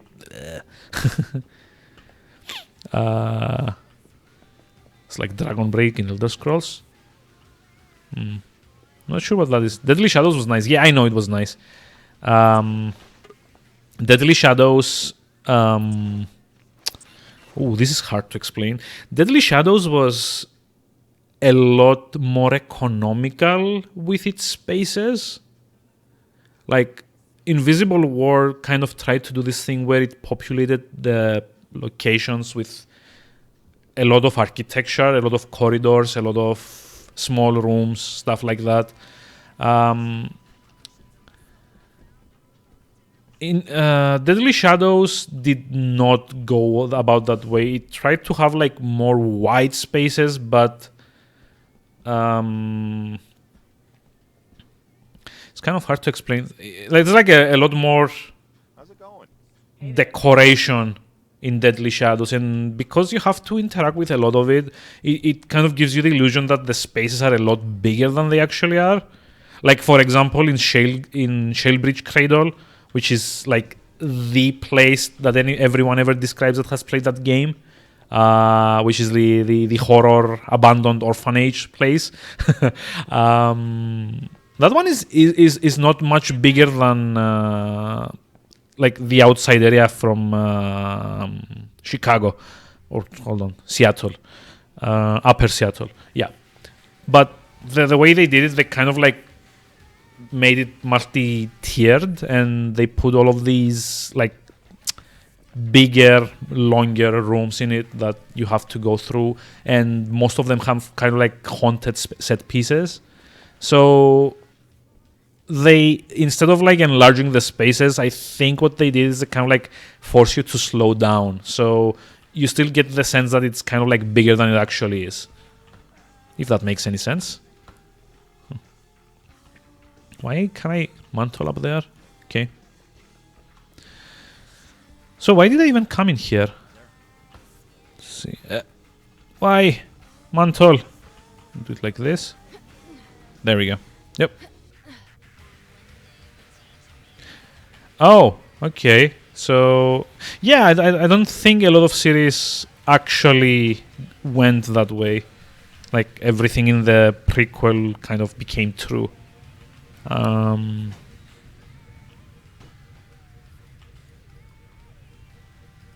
actually trying to think now. Wow.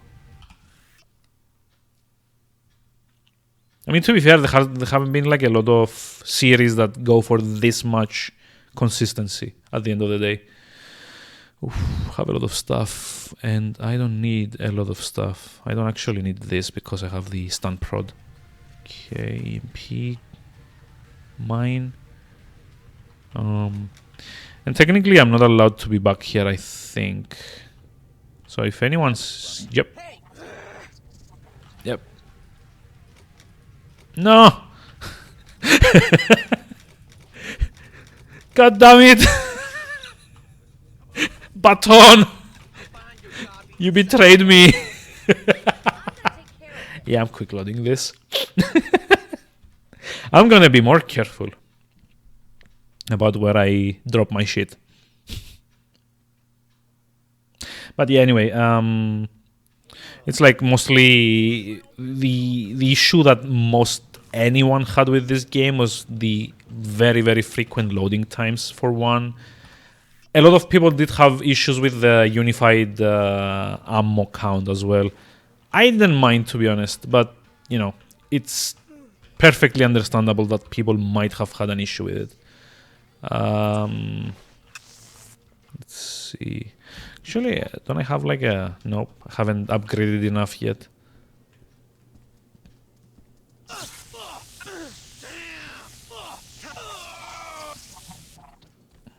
Yeah, that was a stealth kill. Stealth kill. Someone shouting for like seconds. Like ooh, ah. God, yeah, okay. Whoa. See, this is how you stealth properly.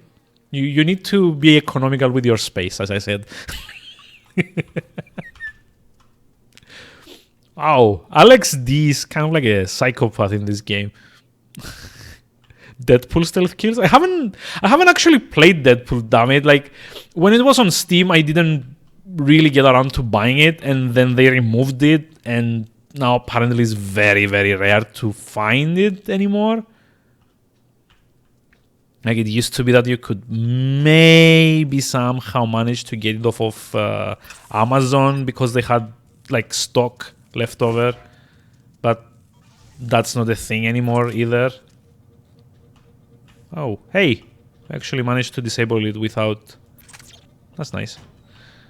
I never get the one grenade disables in this game. I always have to either use like a second one or go in with a pistol afterwards and finish them off. But yeah, our hero. It's the first thing that we do. We go into a guy's thing, office, Deadpool and friends. Oh, Marvel Alliance was that the isometric RPG-ish one, squad-based RPG, I guess. I think there's like a biomod canister in here. Nope.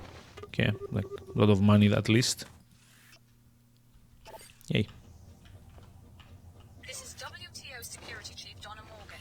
You were told. Yay! This is a side quest. Do me a favor. You just found some financial data that the Enclave Civic Manager is interested in.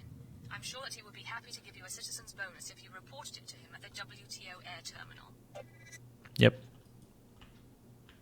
So, as I mentioned, there's a lot of back and forth in this game.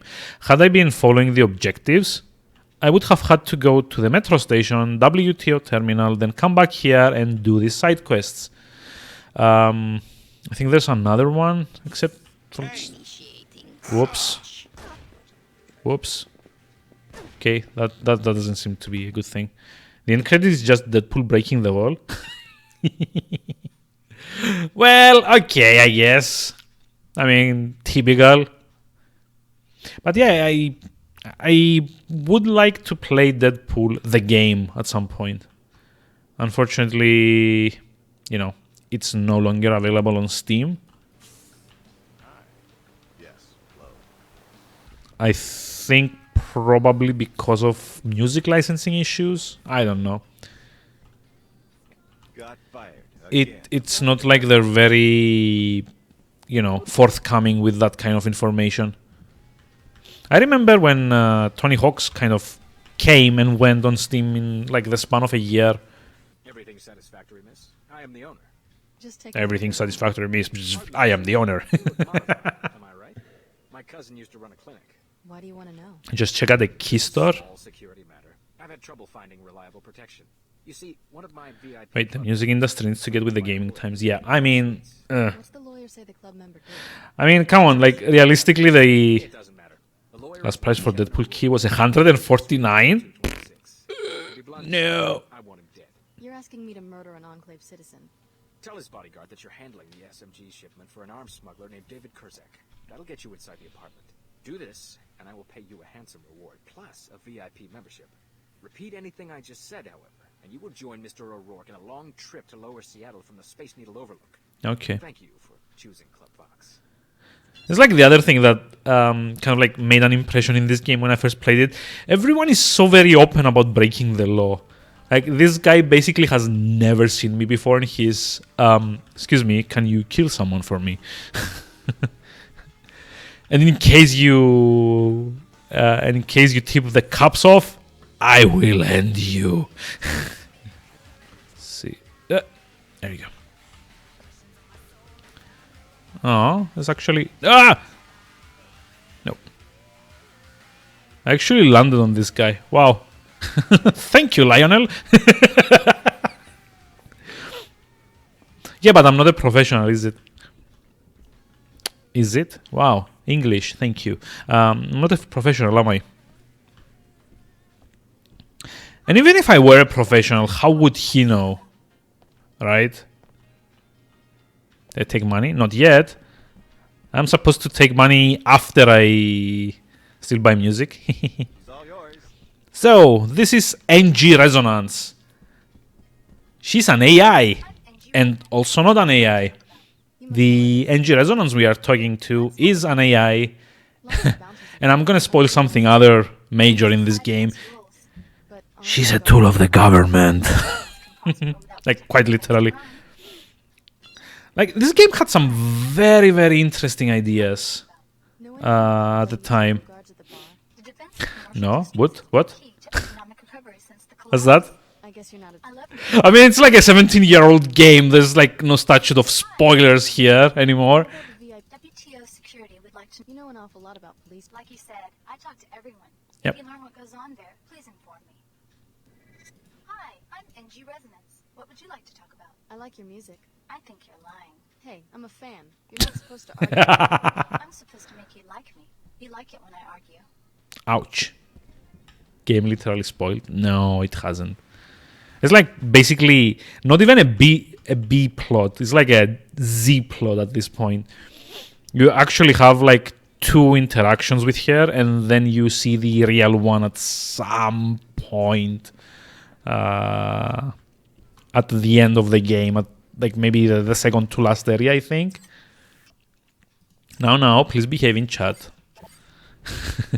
They discover music outside movies, games. Yeah, it's kind of like it's a joke on. We were talking about games that have been removed from Steam because of music licensing issues, and I started saying something about Tony Hawk's, I believe.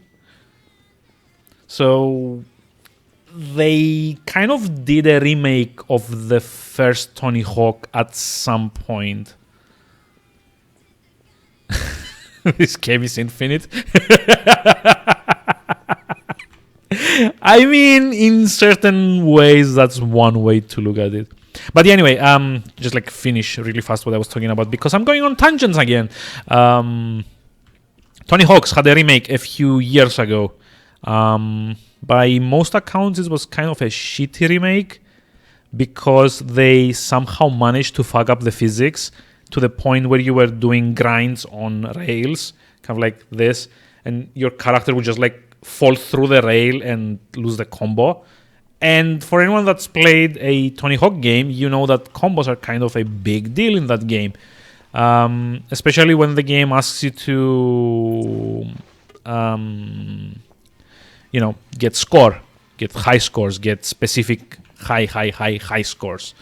Especially like the projectives, I think they're called, which is supposed to be like a clever thingy with like pro objectives. Well, actually, it's not the whole point of the game, you know. Scores are only like 2 out of 10 objectives in each Tony Hawk level. Like a big focus of the game is the exploration of each level. Get specific jumps, get specific tricks, find the skate letters, I guess, get the videotape. There's a few that you have to do specific tricks on specific geometry to complete it, like grind a propeller or do like a 360 thingy over a specific half pipe. It's been a while since I played it. I want to say that I enjoyed it, but I did not, specifically because the physics were so shit in that game. Yeah, you're a spy. Bye. So now we have an objective from this guy to go kill another guy, right? Let's see.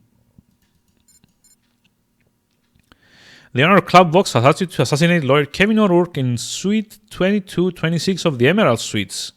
Yeah, that's kind of like close by. Hey, gonna get back to work. Enjoy. Thank you for dropping by.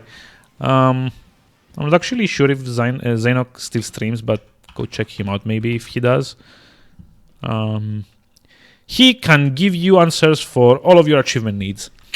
Or most of them at least for the good games. Oh, no. So I can actually go kill that guy now because I'm an amoral asshole.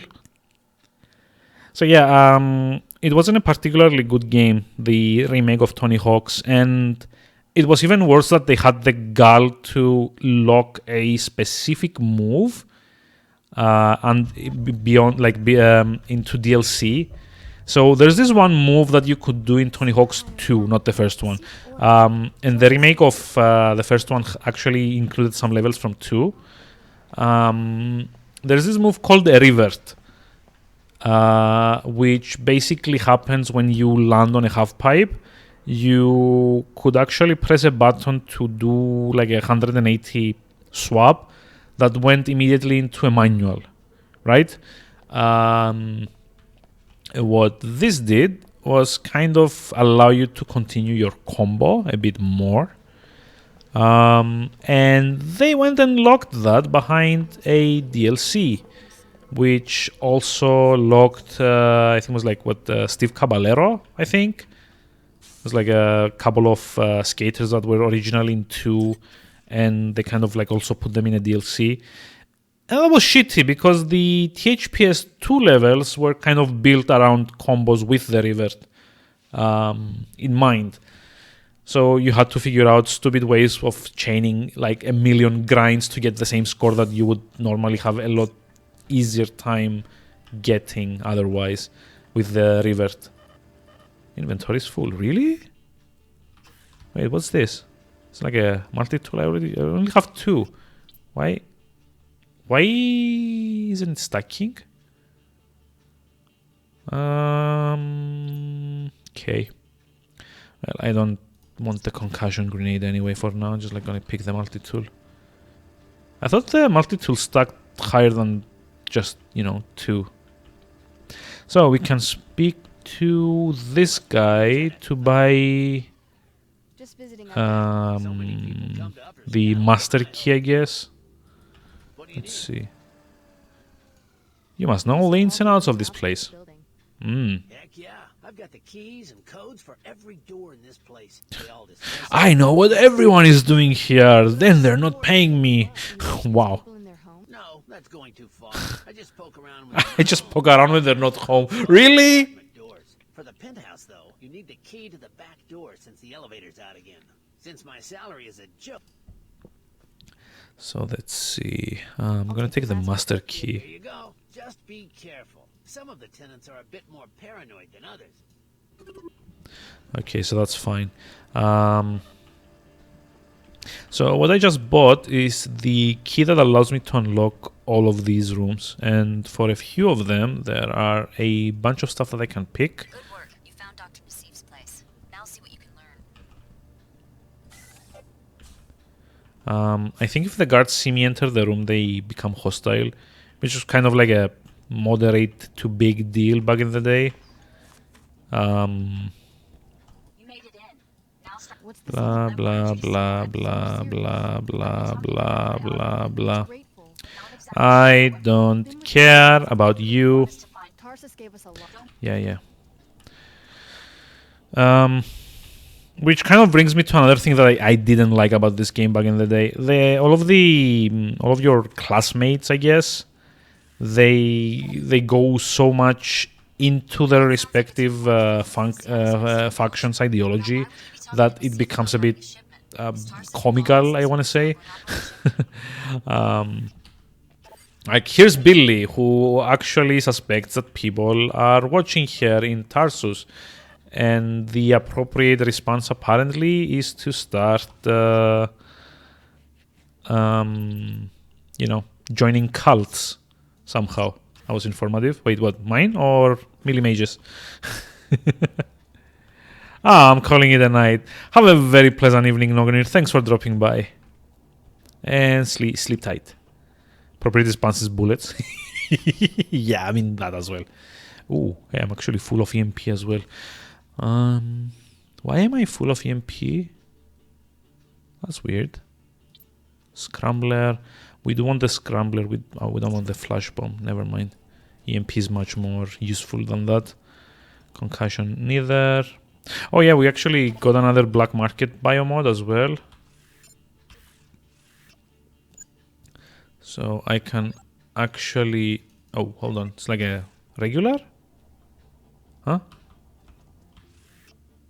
No, it's like a black market biomod. Why isn't it letting me...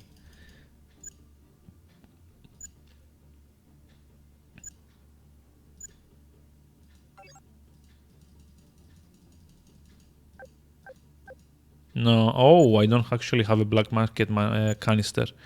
Never mind, I'll just like upgrade silent walking to level 3. So basically what this did for me is that my footsteps are now entirely silenced, whether walking or running.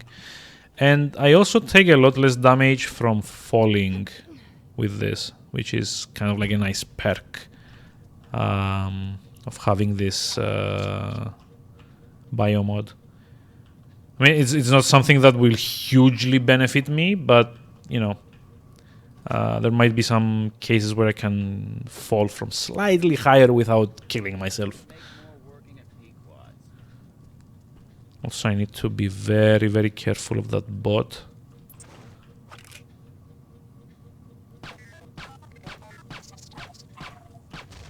There we go.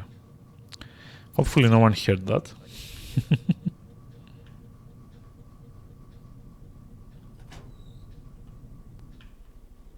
That's a bit unusual.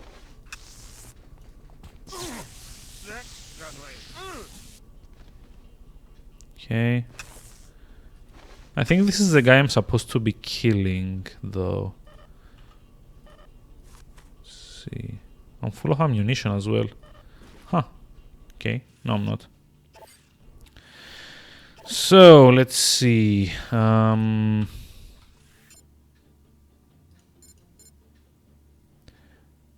2226. Kevin O'Rourke. I don't think it's this guy. Let's see. Plant charges here to destroy Vault Door, the Minister of Culture's private collection, mysteriously stolen from his penthouse in the Emerald Suites. All the public terminals will be talking about it. So yeah, this is kind of like a guy that's planning on robbing the penthouse. We don't really care about that. Hey, businessman.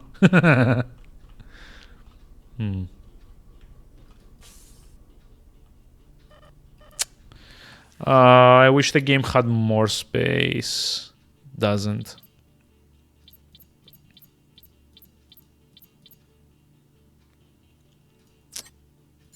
Hey, we actually got a silencer as well. I think I'm just gonna keep it. Oh, you know, duh.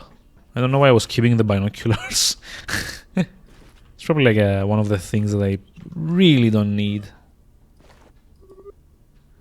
Total credits 300. Well, if push comes to shove, I can probably go buy the what's it called? The key for the penthouse as well. So that's gonna be a bit easier for me. But I do want to try to break in because, you know, it's actually the cheaper way. State your name and business. Yep. I'm handling the SMG shipment for David Kurzak. Mr. O'Rourke is expecting you. Come right in. I will unlock the door. Yep. Here we save. Like try to assassinate the guy. Let's see.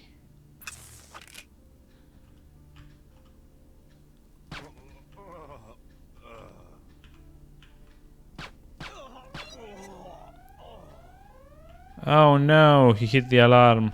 What does that do? I think it actually does nothing except alert the guards. So the what are you called, the WTO ones outside.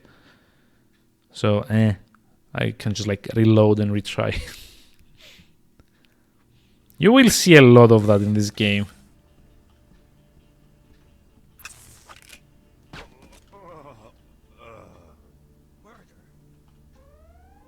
Oh, wait, how did he see him? He's like all the way across the place. Ugh. So also a nice thing of note is how physics work in this game. Like whenever I shoot someone, they kind of like launch across the room. Apparently the force of the bullets in this game is kind of disproportional to the size. Let's see. Yeah, you're not activating that either. Sorry. Sucks to be you. No.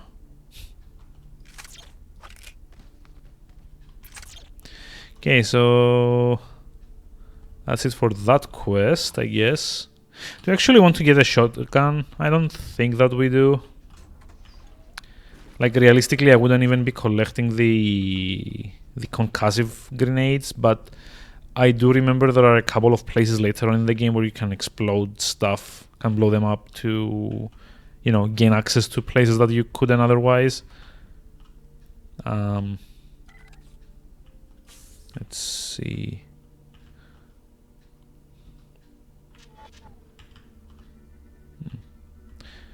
So, if memory serves... Oh, there we go.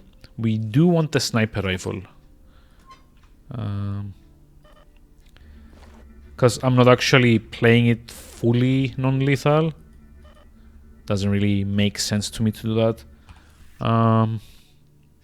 Let's see, concussion. But yeah, these are kind of like proximity mines. I don't actually want those like that, right?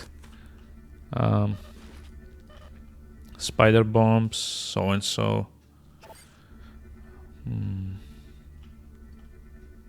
Concussion grenades, so and so.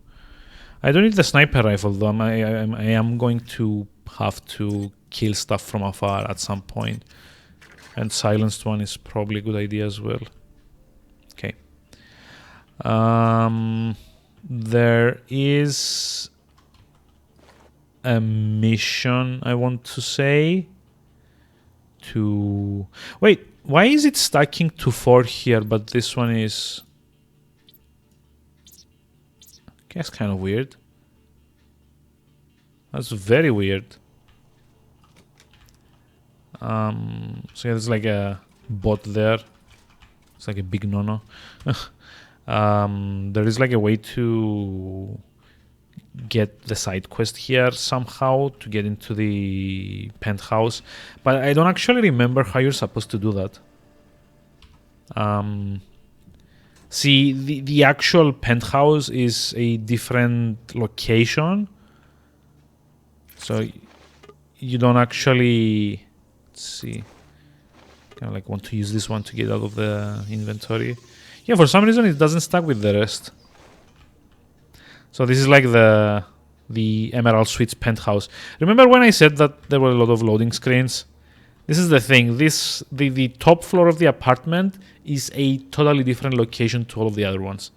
Hey, what's that? I think I heard something. Better keep my head down, I guess. Hey, what? Hi. No one better try anything on my watch. Just great. Why are they like hostile now? Oh, is it because I went through the... yeah, it's because I went through the place. So until I get the quest, I'm not going to do it because I remember this one had a kind of finicky trigger, I want to say.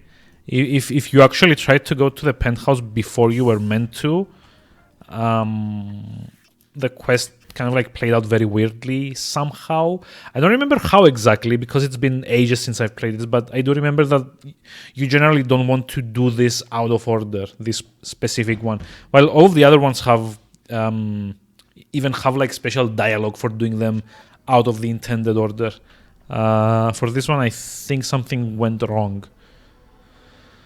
I'm not actually sure what though. And I don't think it's a good idea to try and find out. But anyway, we now get VIP access here. And using the VIP access, I can first of all access a new vendor, which is the Omar guy. As like all of them are called Omars. They are kind of a group of vendors, let's call them for now. Let's see. Hi. I killed the guy. That lawyer, Kevin O'Rourke. Splendid. Here's your money. What about the VIP member? First, you must agree to abide by certain rules. Blah, blah, blah. Membership is confidential. I understand. Number 2, you stay in the VIP lounge. Got it. Okay. The security door for the stairwell to the VIP lounge is on the... Yep. I promised I wouldn't go into any of the other rooms. Like, seriously? You were like a good enough character judge to know that I'm not going to like turn you in when you gave me an assassination contract, but you didn't realize that you were telling me to not have a look. That's exactly what I'm gonna do. I mean, come on. So yeah, well, there we go. This guy is an Omar. They are this kind of like weird Slavic sounding race group. They're supposed to be the vendors in this game, more or less. Hey, Braybor, I need to take down a target. Yeah. In the basement of this establishment, the manager has eaten a cadaver, an unusual mutant he wishes to sell to a biotech firm. We are interested in the properties of the mutant's tissue. You want me to steal a carcass? A tissue scan, please. The biological properties. What are you selling? What are you selling? What are you buying? Okay, so we can basically come back later when we complete his side quest and get like a very beefy discount. Let's see if I remember how to do this.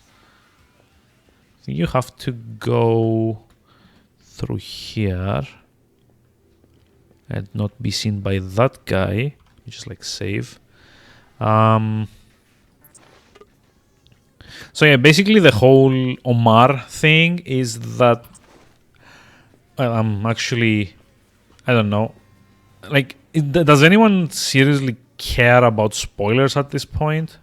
Like, literally for this game, like minor B-story spoilers that I'm actually not even gonna like let play out. Because I'm gonna be skipping a lot of this dialogue anyway. It doesn't really matter in the grand scheme of things. It's mostly like flavor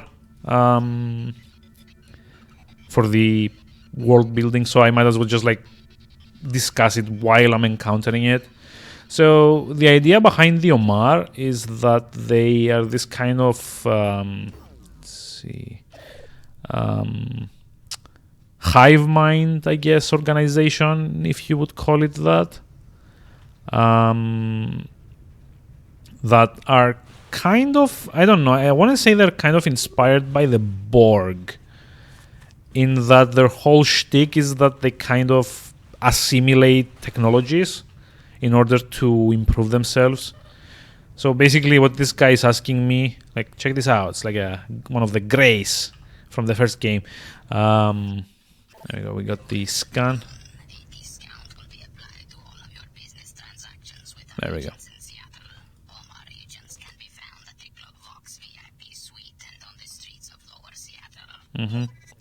So So their whole thing is that they kind of like collect upgrades, I guess, to make themselves more adaptable to any environment.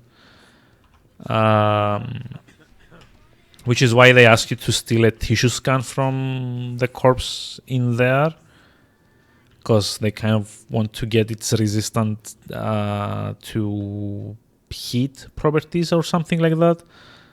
Hi. The transgenic tissue scan you recovered from the basement is already Yep. producing There we go. improvements in Improvements Omar's in Omar's survivability. Omar adaptations will soon Yep. encompass every climate and biohazard on Earth, and many more environments. That's very generous. What's the Omar's objective? Space exploration? The Omar are an application of anagenetic evolution to Yeah.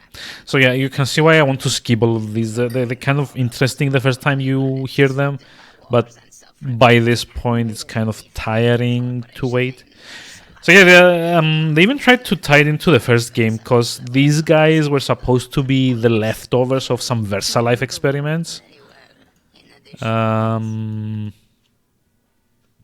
Biomod canister.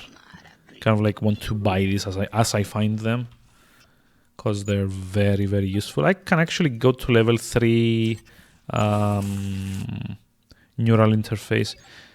At level 3, which is the max one, I get access to any option from hacking terminals, which means I can make bots fight for me. I can turn off cameras. I can basically manipulate anything that's connected to that panel. And the important thing here to take away is that you don't actually use any energy to do that. So, you know, it's kind of like a thing that an ability that you have access to all the time. So I can also turn in the club owner to NG Resonance, who, as we've discussed, is kind of like a government watchdog AI. I checked out the VIP area. It's a contact point for the Omar, the black Yep. market. Thank you. The authorities will be informed. I am authorized to dispense blah blah blah. I'll transfer the standard informants bonus. Hey, and you should come see me sing.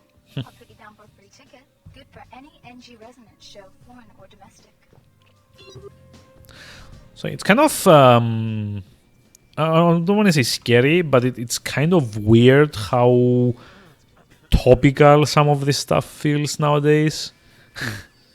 And I mean, that's kind of like a discussion that will always come up with Deus Ex, because, you know, as a series, it has really, really based itself on this kind of thing. Whoa. He stole my design for the sculpture in the Galleria, so now I'm broke, my WTO dues are up, and I might get deported to Lower Seattle. He's right over there. Just tap him on the shoulder and ask him to step outside. It's a complicated situation. I have the key to the back stairwell of his penthouse, but I don't stand a chance against the automates. How do you plan to do that? It doesn't involve chatting with young... So yeah, we can also get the key to the penthouse from this guy. But I'm not. Yet. I'll just wait until I actually get the quest. It's the one that, as I've already said, if you do it out of order, you kind of have a chance of locking it up. I remember this happening on the Xbox version, at least. I'm not sure if the PC one kind of fixed it, because, you know, clearly you can also see there's like patch version on the top left. It says like version 1.2.0. So clearly there have been some patches since the original release. See, metro station, historical site, nightclub. We're done with the nightclub. We're done with the Galleria. We're done. No, hold on. Actually, the Overlook, it had a couple of items that I could pick up, right? See, it's like we can hack the ATM if we want to. Let's see. But what I think I do want to do is to hack this guy, so that, first of all, I can hack this ATM without it attacking me. Get like 600 credits. And remember when I was saying that the glass destabilizer was kind of a useful thing to have? Here's a good application of that.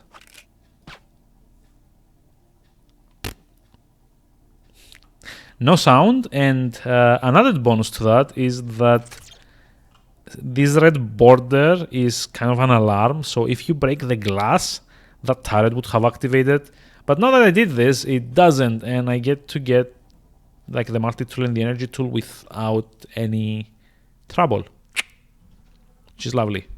There are a couple of other places in the game that you can do this if you want to. I kind of like maybe, I don't know, gave it the impression of being like a much more important choice than it actually is. But there are always choices that you can take to finish each area. It's just that I like to have a lot of options, to be honest. And aside from a lot of options, I do like to also, have fun with the exploration. And that kind of means that I need more tools, like tools for breaking glasses and tools for disabling robots like MP. And let me also show you a nice little Easter egg, I want to say. See how this guy has a weapon behind him? If I were to go through here and talk to him, see what it says, nervous attendant, something would seem off. And let me just... Oh, come on. Let me just show you why it would seem off. Yep. Watch it. Watch it. Let me try and incapacitate. But I notice things. I don't know next time a situation's getting scripted. See.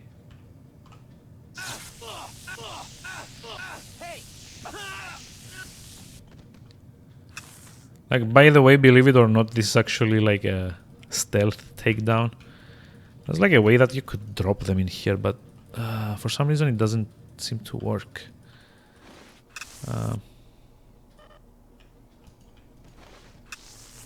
Now, you might be wondering why I'm taking down innocent metro station workers, but you will notice that there's like a dead citizen here, and that in fact these are not regular civic employees. They have actually hijacked the metro station in order to be able to charge money from passersby. And isn't that like a very, very stupid thing to do? Okay, just turn on the security beams. Now I could just leave it at that and like go through since I disabled the security beams. But I kind of feel like I want to give these guys justice. So, yeah.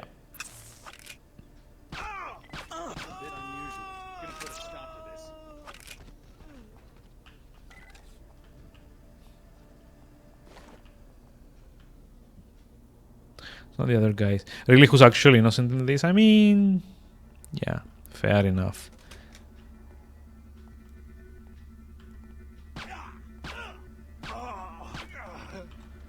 There we go. So as far as I remember, there are a couple of ways that this might play out. I could probably just leave them all unconscious, which would be just fine. Can kill them all. I'm not sure what happens if you leave one of them unconscious and the other two are dead. But I do know that if you just pay the nervous attendant the money and just go through on your merry business, someone will inform you that like this happened when you reach the other side. It's going to be something like our agents discovered that someone was trying to impersonate blah blah blah. Which is interesting. It's kind of like the little fun details that they had in the original Deus Ex as well. Like how in the original, if you had like a vial of Zyme with you, which was kind of like the hot drug at the place, you could give it to the homeless guy in Battery Park, and he would let you know about like the backdoor entrance to I think it was like Castle Clinton or something like that. Not actually sure. We're solving world hunger one month at a time. I mean, this isn't quite that kind of dystopian future, to be honest. I mean, it has all gone to shit, but not to that degree. Let's see. Alex D. There we go. Chief Morgan has had a lot to say about you. I haven't had the chance to talk to her yet. Then be sure you talk to Chief Morgan as soon as you can. She's in Europe right now, but she'll address you from the holocom in her office. Go up the stairs, hang a right, and look for the management wing on your left. And don't go exploring. I mean, I don't know why people feel the need to tell me this. They know I'm gonna ignore them anyway. Yeah. Yeah. If you have to tell me may she watch over you, you indoctrinated piece of shit, then I don't care to listen to you. So I would love to also try and hack this, but I'm pretty sure that if any of them actually turn in my direction and see me, everything is gonna aggro in this place, and I don't really want that. What with this being one of the major locations for choosing the faction you support. Well, that's Clara, by the way. You might remember her from the intro. We don't care about her yet. Let's see, Donna Morgan. There we go, Civic Manager. I also like how, like for the major characters, you get like actual nameplates. It's like Donna Morgan, and this one just like says Civic Manager. Unless this guy's name is actually Civic Manager. In which case, his parents probably hated him. Please accept the sincere apologies of standard security. Our people should have screened out the terrorists at the lower Seattle entrance. I'm not blaming you personally. Come on. I'm the one who has to face the music, especially given the Chicago situation. Blah, blah, blah. I have to admit, there's been some talk here of replacing SSC security guards with WTO. Blah, blah, blah, blah, blah. I expect there will be some fallout. Just wanted to let you know that we have the situation in hand.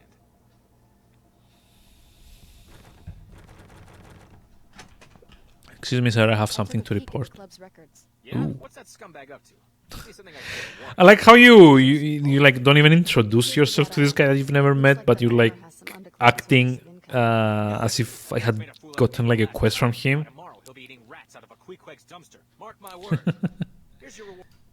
Thank you for the reward.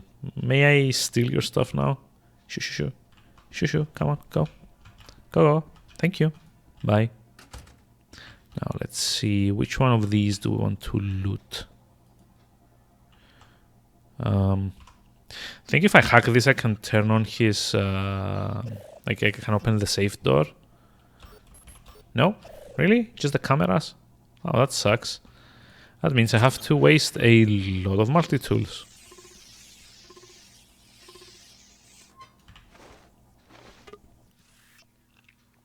Your login info.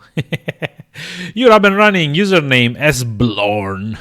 Password exclamation WTO Seattle.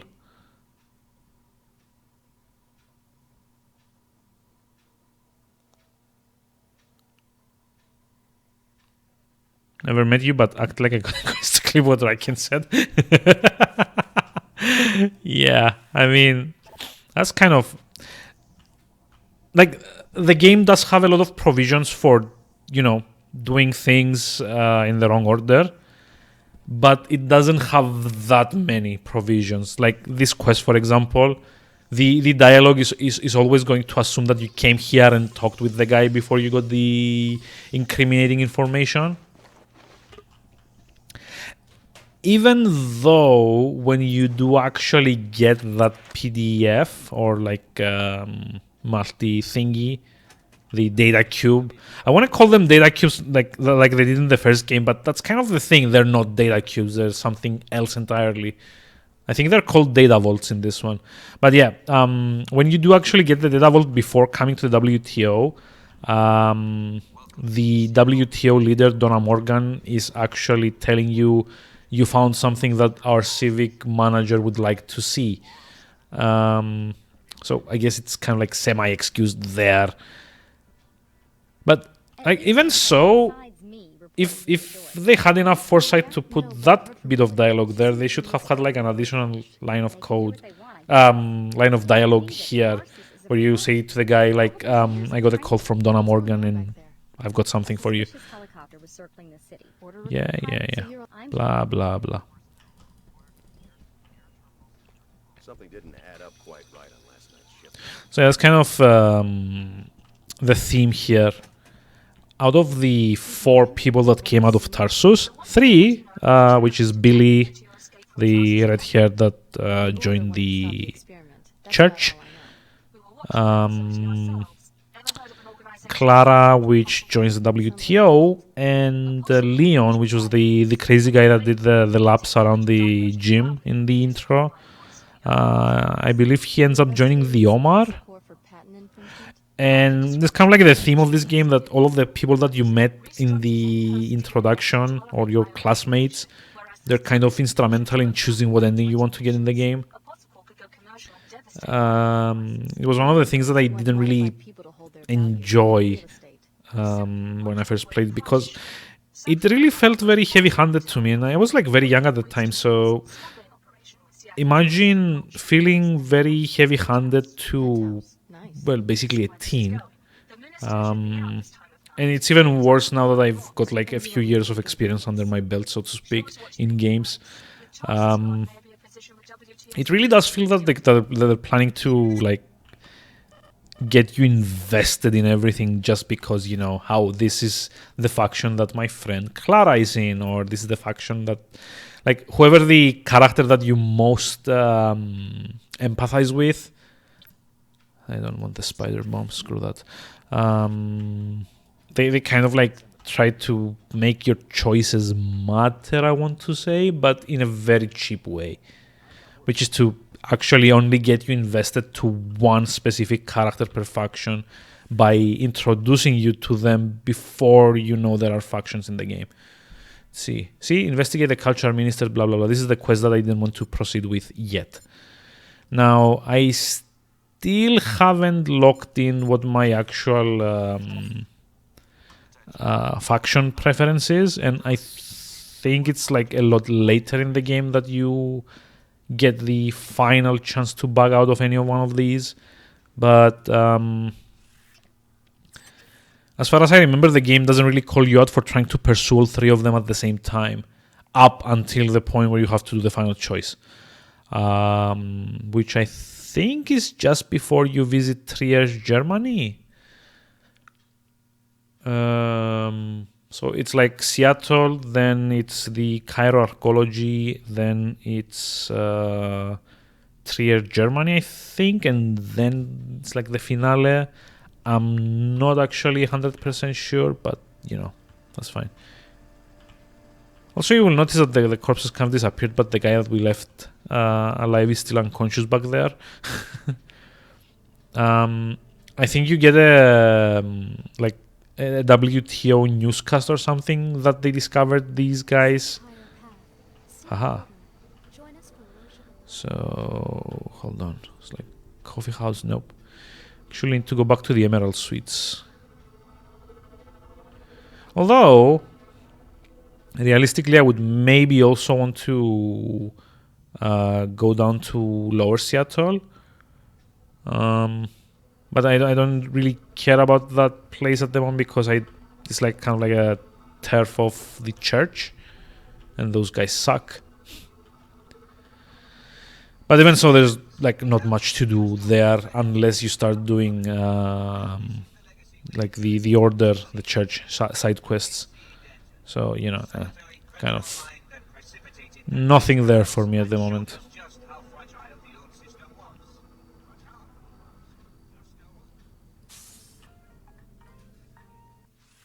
Yep.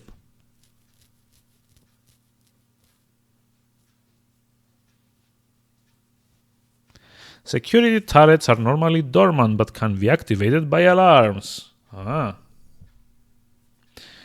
So the problem with making so many like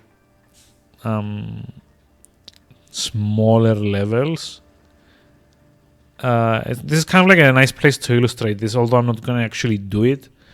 If I trigger the alarm here, the Penthouse, the Minister of Culture's place, which apparently is locked down very, very tightly, That does not get its alarms triggered because it's technically a different map, even though it's the next floor on this building. It's like a fire alarm was like going off, but it's going off everywhere except the penthouse, which is kind of silly, to be honest. Again, this is kind of like a limitation of the engine. But it still kind of feels a bit weird. I think I'm going to be streaming for much longer, though. I think just like finish the penthouse thing, maybe get acquainted to our pilot, and that's probably going to be it for tonight. So it's like 2:30 already, damn it. Like if I had been able to start streaming when I wanted to start streaming instead of when my connection felt like behaving, would have definitely have done a lot more in this game. Yeah, gonna need to be careful here. So there's gonna be a bunch of these, so I can turn them off from upstairs, I think. Shit. Yep, it saw me. It saw me. Run away, run away, run away. Danger, danger, Will Robinson.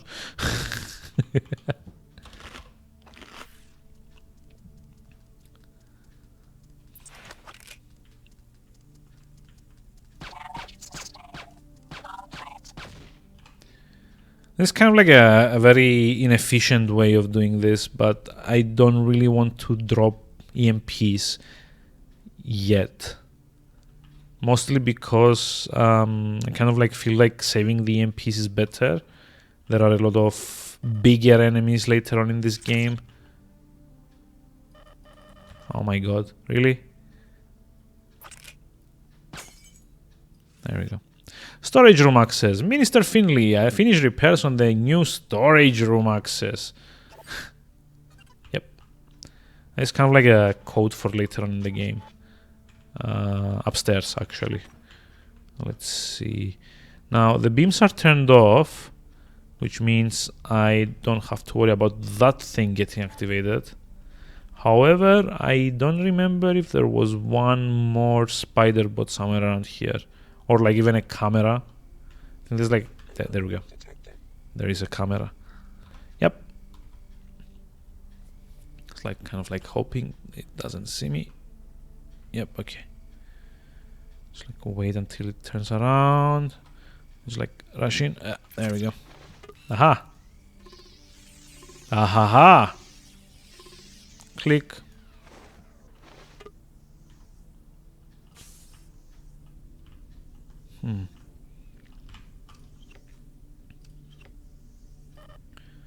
Wait, full?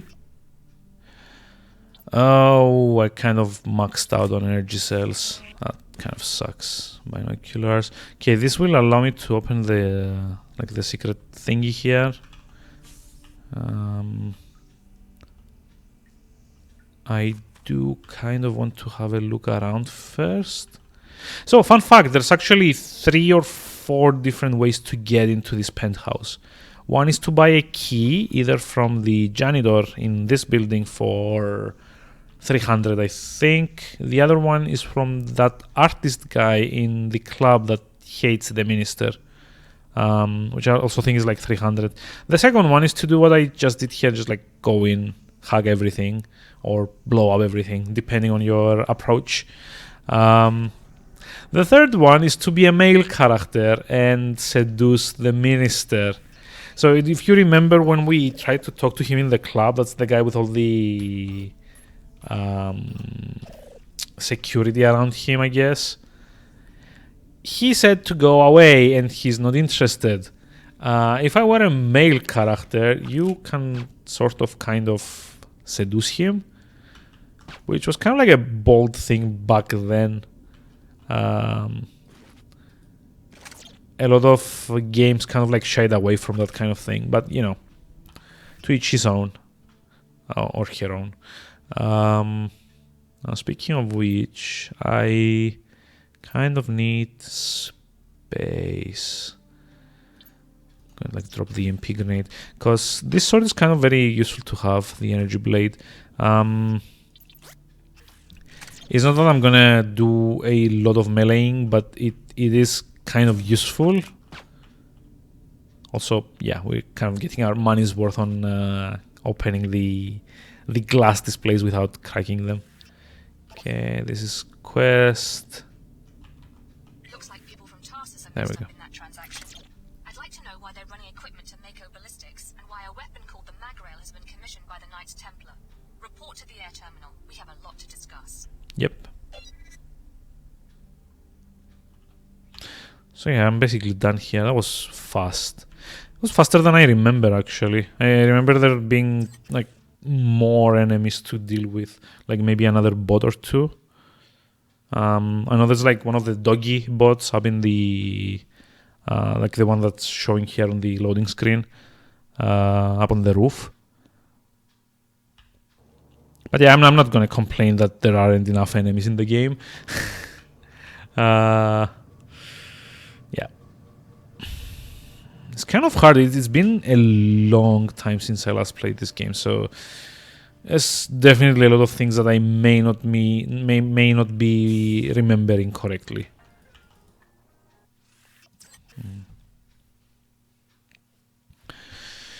Oof.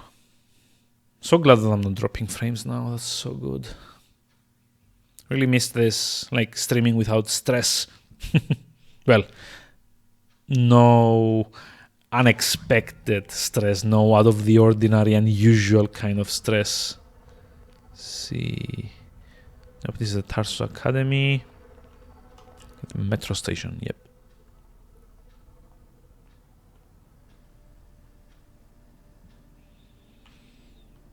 So I'm kind of skipping the lower Seattle area, but I think you still need to go visit it if you're doing the WTO quests, because I think that you need to go there to do something to get your pilot from the WTO. I don't remember like 100%, but you are kind of pointed towards that place at least once. Let's see, because after I get the pilot here, you realistically kind of like forget about Seattle anymore. You get sent to the Cairo Archaeology, which is like the second major hub in the game. Let's see, this way. Good work at the Emerald Suites. What we need you to do now is check out the Mako facility north of town.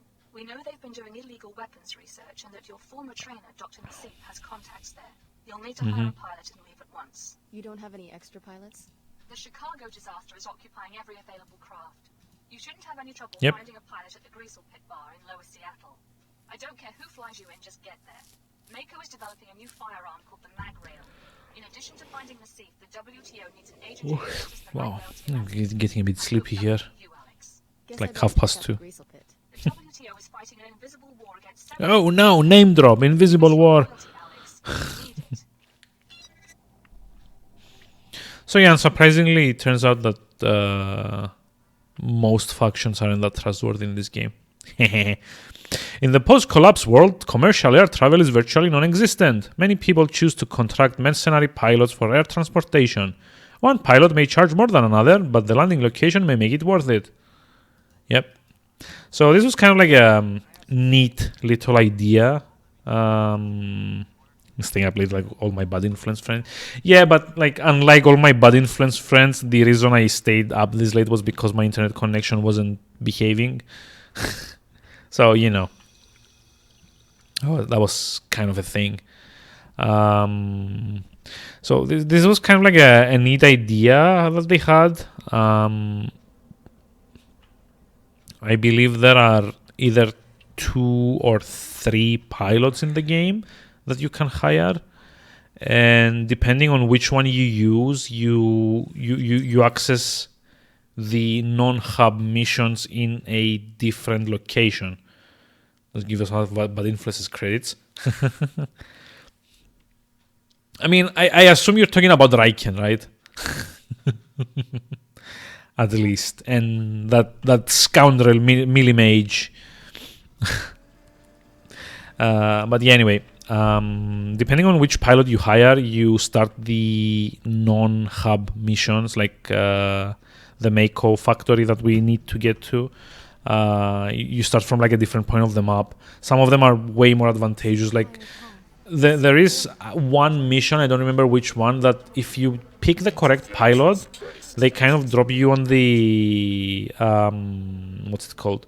They kind of drop you on the roof of the factory, and you can kind of like snipe everyone from up there. So that basically afterwards you can just waltz in and not care about anything. Let's see, it's like this way.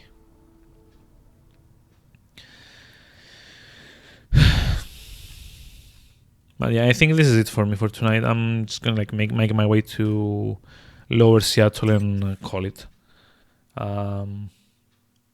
Actually managed to have almost 3 hours of not interrupted streaming, which was amazing.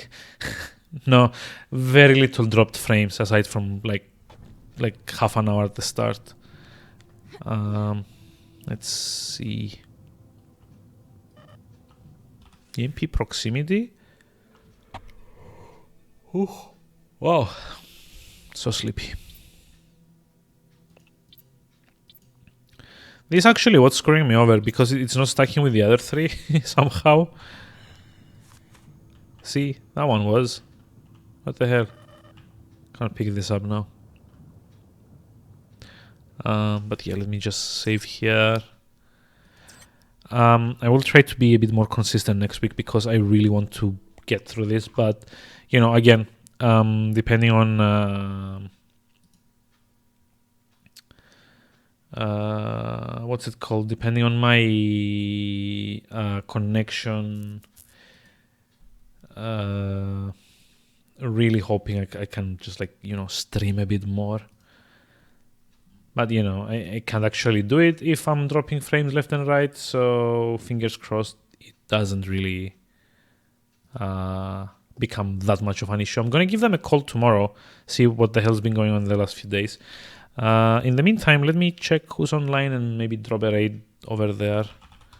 I assume Raiken is online if Millie Mage is here. Yeah, he is. Yeah, he is. He's doing Kingdom Come, the best, the most expressive characters in gaming ever. Let's go say hi to him. I am probably not sticking around much longer. Oh, my throat is actually getting scratchy as well. So yeah, have a very pleasant evening, everyone. I will see you around hopefully tomorrow. Maybe not. Depends. If not, have a very pleasant evening, and thanks for sticking around, like hearing me rant about this thing. But yeah, a very pleasant evening, and I will see you around soon. Good night.